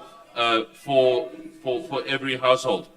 Then, if we look at their increases, this is all available on their budgets. I can quote it from page and line reference. This is page 14 of their budget for your reference, Alderman Sotashe. Their water increase is 15% this year, way higher than the city of Cape Town. Sanitation increase is 10% this year, Alderman, higher than the city of Cape Town. Then their electricity increase is 11.3%, or somewhere between 11.3 and 12.7. They don't actually say. They say it will come in this range of 11.3 to 12.7. Here, of course, it is 2%. Alderman Sotashe mentions the rise in fixed electricity costs. It's true that the fixed cost for domestic users is going up by 34%. But what he doesn't mention is what happens on line 2 and 3 of our electricity tables thereafter, because the per unit cost is going down. Every unit in Cape Town is costing less next week Tuesday on the 1st of July than it costs today. Save up your money by next Tuesday, ladies and gentlemen, so that you can pay less. So why doesn't he include that in his analysis? Because, of course, it would not put his analysis in a very favorable light. And, of course, as Alderman Limburg reminds me, I'm glad that you did, in February of this year, Eskom had to issue a public warning to all of the residents of Ekurhuleni to expect extended power outages because the city of Ekurhuleni had not paid their power bills. This we are told by Alderman Sotashe is the shining example of ANC government in South Africa. And to be honest with you, I think he might be right. That's the best they've got. That's the best they've got. Now, Councillor Lowe from the Good Party looks to us and talks about us not being in the next. Let me tell you, in the last elections, just a year ago, they lost 2/3 of their electoral support. And in every opportunity since then, they've lost even more. So Councillor Lowe must look to his left and right, well, he's sitting on the far right, so he must look to his left, and they must decide among them which two of them. There will only be two of them left when they come back next year. But don't worry, he doesn't need to wonder. He doesn't need to wonder too long, because we all know who the two are who will be back. It will only be Councillor Little and Councillor Cupido. The rest will be gone. The rest will be gone. Mam Kelly, you will be gone too. You will be gone too. Then he does, Councillor Lowe does something quite extraordinary. And again, I agree with Alderman Smith. He's out of the room, but I agree with him that the voting records must be made public, because he has spoken emphatically against the debt write-off proposal that we are proposing today. I wonder, how did they discuss that in their caucus with the far left Leninist wing of their party in Councillor Palm there, or the Rise of Zansi faction of their party there, Councillor Notwala. Did they discuss that beforehand? Because I think we must actually make it public that Good has opposed the debt write-off plans for the poor in Cape Town. That's what they've done today. Okay, now Councillor Dambuza, I actually, a very rare occasion, is something that I agree with him wholeheartedly on, and that is, I am also angry with Nedbank and the PSL that they're not treating us fairly. They've denied us the chance to host the Nedbank Cup final now 3 years in a row. And Councillor, we have set up a meeting with both of them to discuss this firmly and frankly. Then he talks, and that's, I'm afraid, where our agreement ends, because he then talks about our law enforcement deployment and how it is unequal, according to him. I went and quickly checked the numbers, and let me just read them to you. As we speak, Nyanga has got 128 officers day and night. Guguletu, 128 officers day and night. Kailicha, 128 officers day and night. Mitchell's Plain, 130 officers day and night. Philippi East, 189 officers day and night. Councillors, listen to the answer. Councillors. Sorry, I resist. I hear him shouting that I don't live there, but neither does he. I know exactly where he lives. Councillor Bengi. Councillor Bengi. I'm naming you now for the third time. So you will be going out. Philippi East, 189. 189. Oh, now he's very angry because he's being called out. Yes, speak. Calm down. Councillor Dambuza, please allow the mayor to respond. Allow the mayor to respond. Speaker, point of order. I don't know how much training is required to teach you not to interject when another councillor is talking. Councillor Dambuza, the mayor is responding as he is entitled to. Councillor Dambuza, do you want to go for tea? There's coffee outside. Don't bring it inside. Calm down. I think his sugar's getting low, Madam Speaker. You might need an Adderall. Calm down. We've got 189 officers right now in Philippi East. In Delft, we've got 131 officers. I'm naming you for the first time, Councillor Dambuza. In Delft, we've got 131 officers, and we have a roving reaction team of 136 officers reacting to gang violence all over the city. Now, what we are actually doing, I'd love to share with him the correspondence that I have from organizations like the Constantia Ratepayers, where they are fighting with me to get just one dedicated officer, not 100 or 136, just one they would like. Instead, all of our resources are focusing on it most, where we can do the best in terms of crime fighting. Now, Councillor Pakade and Councillor Notchwala, I'll deal with you both together. To be honest, it was almost hard to believe them hearing talk about flooded streets in Langa and Philippi, but not make a single mention of over 100 people having now passed away in the most tragic circumstances. Those people, those 100 South Africans have not died because of blocked drains or stolen covers. They've died because 30 years into democracy, absolutely no infrastructure has been built where they live. Nothing to handle storm surges. Worse than that, the municipalities where they live, all 100% ANC municipalities, there's not yet a DS municipality there. All of those municipalities have allowed, all of them have allowed people to build in river courses. And that has caused devastating disaster now and human loss. Here in Cape Town, we try to act to prevent disaster by removing structures from river courses. And removing structures, for example, Councillor, under dangerous high voltage power lines as well. But who... Councillor Notsola, keep quiet, please. Councillor... No, that's fine. He's allowed to heckle me, Madam Speaker. He's allowed to heckle me, Madam Speaker. He's just not allowed to disrupt. But I want to ask, when we try to avoid tragedy like that, who opposes us? Well, I'll tell you who it is. Councillor Pakade. That's who opposes us.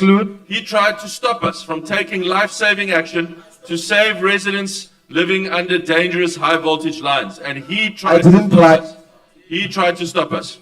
Now, worse still is the ANC leader, the person responsible in the Eastern Cape, the Premier of that province, has gone on holiday for 33 days.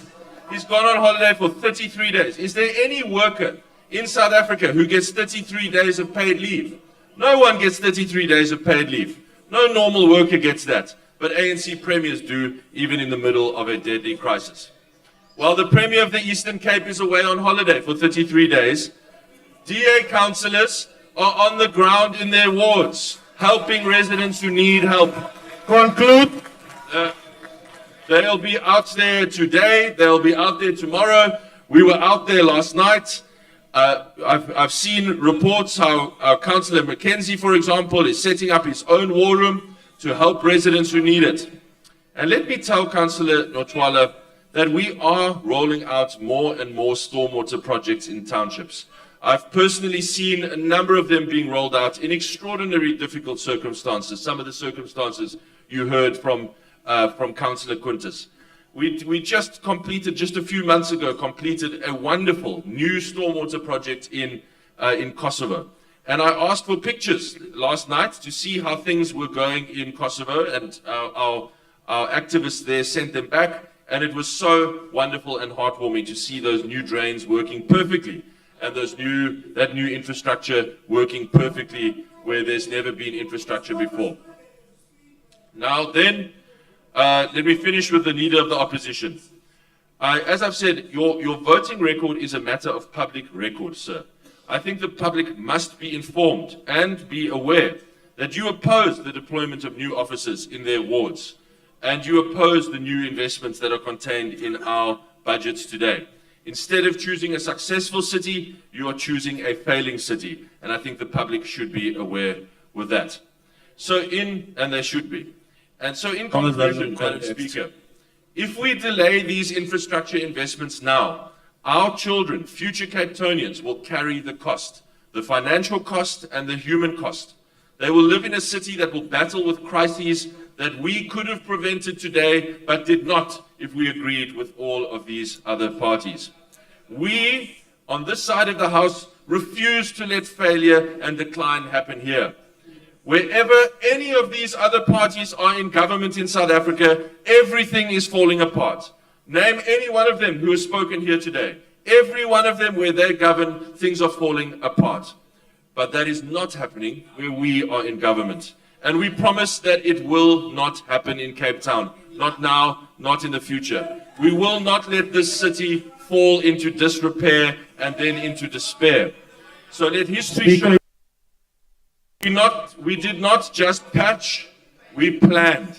We did not just spend, We Councillors, We did not just spend, we invested. And that Cape Town is the city of hope because it is a DA government. And long may that last. Thank you, Madam Speaker. Councillor, we're going to vote. That was the last speaker. I want to announce that we have 34 ANC councillors in the chamber, 100 for DA, 2 ARA, 5 ACDP, 1 AIC, 3 El Jamar, 7 CCC, 2 Cape Exit, 1 CMC, 1 DI, 2 EFF, 4 Freedom Front Plus, 9 Good, 5 PA, 1 PAC, 1 UDM, and the UIM councillor has left due to health. So, is all right. Is he outside? All right. So, thank you for that. We have 203 councillors. Speaker. I'm not going to take hands now. We're going to do the vote. I want to say that the amendment has been emailed. The amendment has been emailed to everybody. So we're starting first with item 3, and the recommendation is on page 6. You will vote on your electronic voter system. So when you're ready, Godfrey, can you send it out? Now, it is my eternal hope that you read the rules of order before the next meeting. No.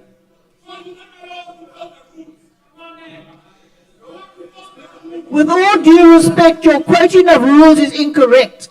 I'm not quoting the rules incorrect. Here's the point of order. Yes. Speaker. In page 22. Speaker, Councillor Pagate, this side, Speaker. The rules do allow at the end of the debate that we do raise points of clarity and points of orders. And you promised, Speaker, that you will give us at the end of the debate.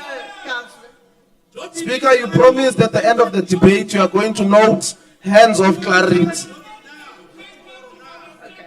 So the first, we only need Don't mismanage the rules, Speaker, please. Outcome for the budget vote. So we'll deal with item 3 first, and the recommendations are on page 6. Are we in favor of the recommendation on page 6 for? On a point of clarity, Speaker. Okay. On a point of clarity, Speaker. Anyone against the on a point of clarity, recommendation on page 6? The PA is against. The El Jamar is against. ANC is against. The CCC is against. We abstain, Madam is Speaker. against. Speaker. The EFF is against. Abstain, Madam Speaker. The CCC is abstaining. ARA is against. Cape Exit's against. Have I missed anybody? Item 3 is carried. Move on to item 4. Madam Speaker. Madam Speaker. Everybody, you've abstained. Madam Speaker. What is your Councillor? What is it? You've abstained. You're against. Now you're against. Okay, we'll change that back to against. Moving on then to item 4. Speaker, who's that man standing there looking like he's threatening us? Chief, sit down there. You are threatening us. Councillors, item 4. The recommendation. Oh, he must leave. Who is he, that man there? He must sit down or leave the Kalari Councillor there. Picardi. Councillor Stevens, please get your chaps into line. Okay, item 4, recommendation on page 8. In favor of the recommendation. Thank you. Anyone against? The EFF is against. The ANC is against. The PA is against. El Jamar is against. Thank you. That is carried. We then move on to item 5. ARA is against and Cape Exit's against. Anybody else? Thank you. All right. This item requires a majority vote, and so we're going to do this online so that we have we ensure that we are having a majority. So, councillors, this will be an electronic vote. Can you start the process, please? So, okay, so we first have the amendment. Are we in agreement with the amendment? It's been emailed to everybody. Thank you. Anybody against the amendment? All right, thank you. Good, are you against the amendment? Good's against the amendment. All right. So we're now taking the substantive motion that has been carried. Godfrey, open the vote. Yeah. So the recommendations here are on pages 3 to 14. And if you're in favor, you press the plus. If you're against, the minus. And if you're abstaining, the cross. Okay, please vote. Councillor Ace. Speaker, I just want some technical. It's not working. Because it keeps on. It's not working, Speaker. Speaker. Speaker. Speaker. Speaker. Speaker, the miners don't want to work. Yellow scale on the point of order, Speaker. Speaker, the miners don't want to press. Plus. PA. Look the miners here, Speaker. PA plus. Speaker. Minus is not working, Speaker. Speaker, the miners don't want to Minus press. is not working, Speaker. I'm a press. Speaker, minus is not working. Minus is not working. Yes, like yo. Minus is not The working. miners. PA plus. Can someone please help the NCC? They need help with that one, please. Can someone help the NCC? Speaker. Okay, councillors, it appears that the system's giving trouble. What have you got there? Oh, you finished. Okay, you closed the vote. Okay. Speaker. We see the results of that vote. Speaker. Plus. PA plus. We will show the results of the vote on the screen. Speaker. PA. Councillor, did you vote yes or no? PA plus. Yeah, the system is a crook by the DA. Yeah. Aiko minus. Only plus. Hi, boss speaker. Hi, boss speaker. It's not right, eh? PA plus.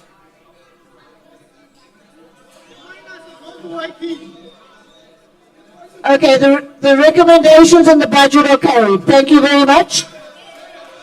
We are going to have a 10-minute recess.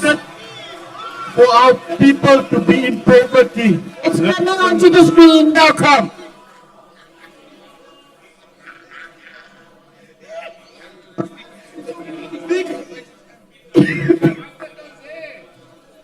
We're trying to get it onto the screen. Speaker. Speaker.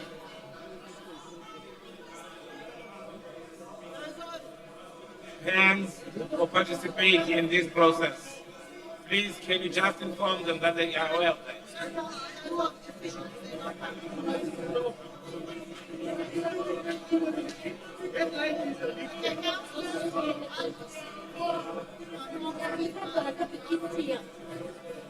Okay, councillors, I think we should adjourn for coffee, and by the time we come back, it will be on the screen. 10 minutes. Speaker, what is the tally? Speaker, what is the tally?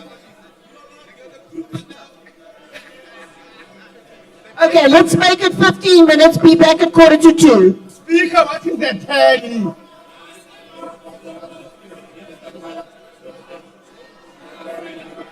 What? Speaker, the telly. Speaker, the telly. Jordan, what is the telly? Is where you watch it. Asenza kodwa. Shen. Wasibhatala lona mnqofu. Akakwazi nokusebenzisa rules.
What?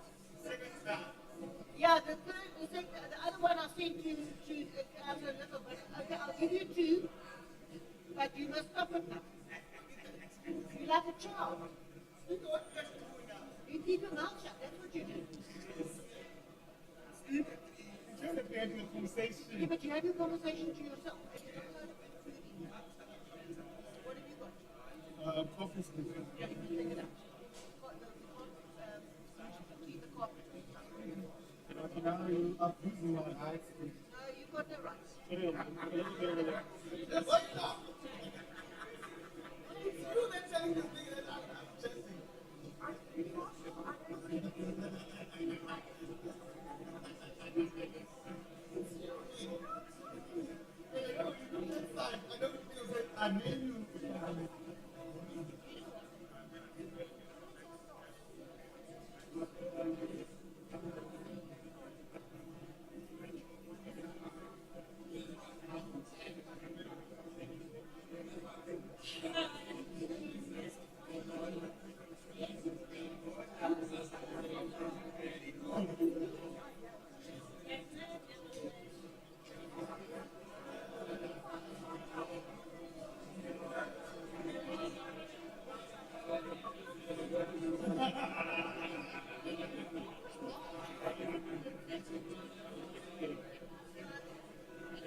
or they've taken a walk, but nevertheless, we're moving on.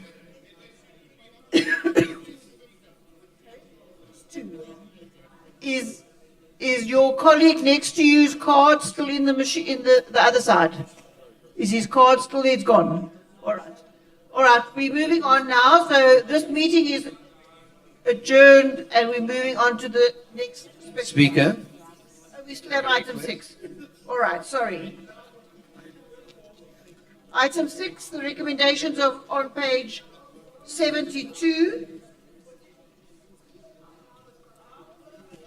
Speaker. And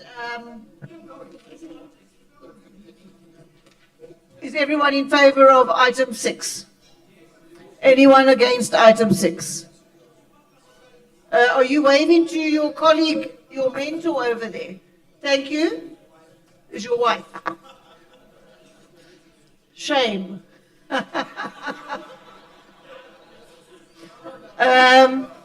Councillors, anyone against the recommendation for item 6?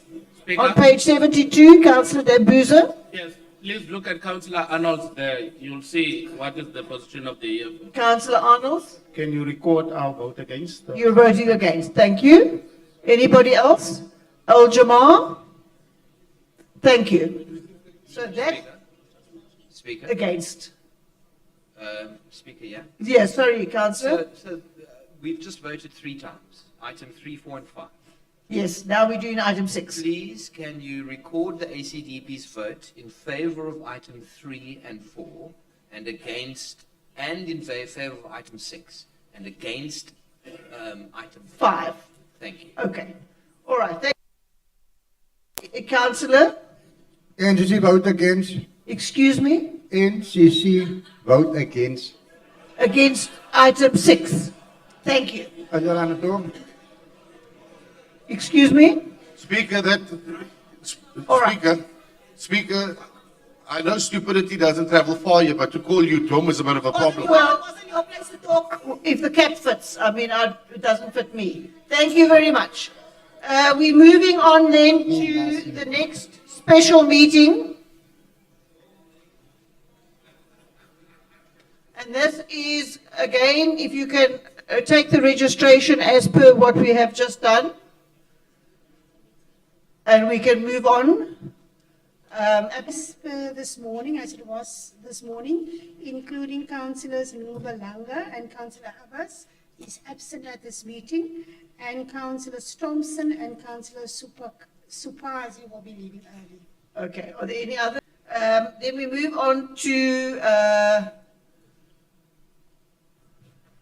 the rest of the agenda and the items number 4, 5, 8, 10, and 12.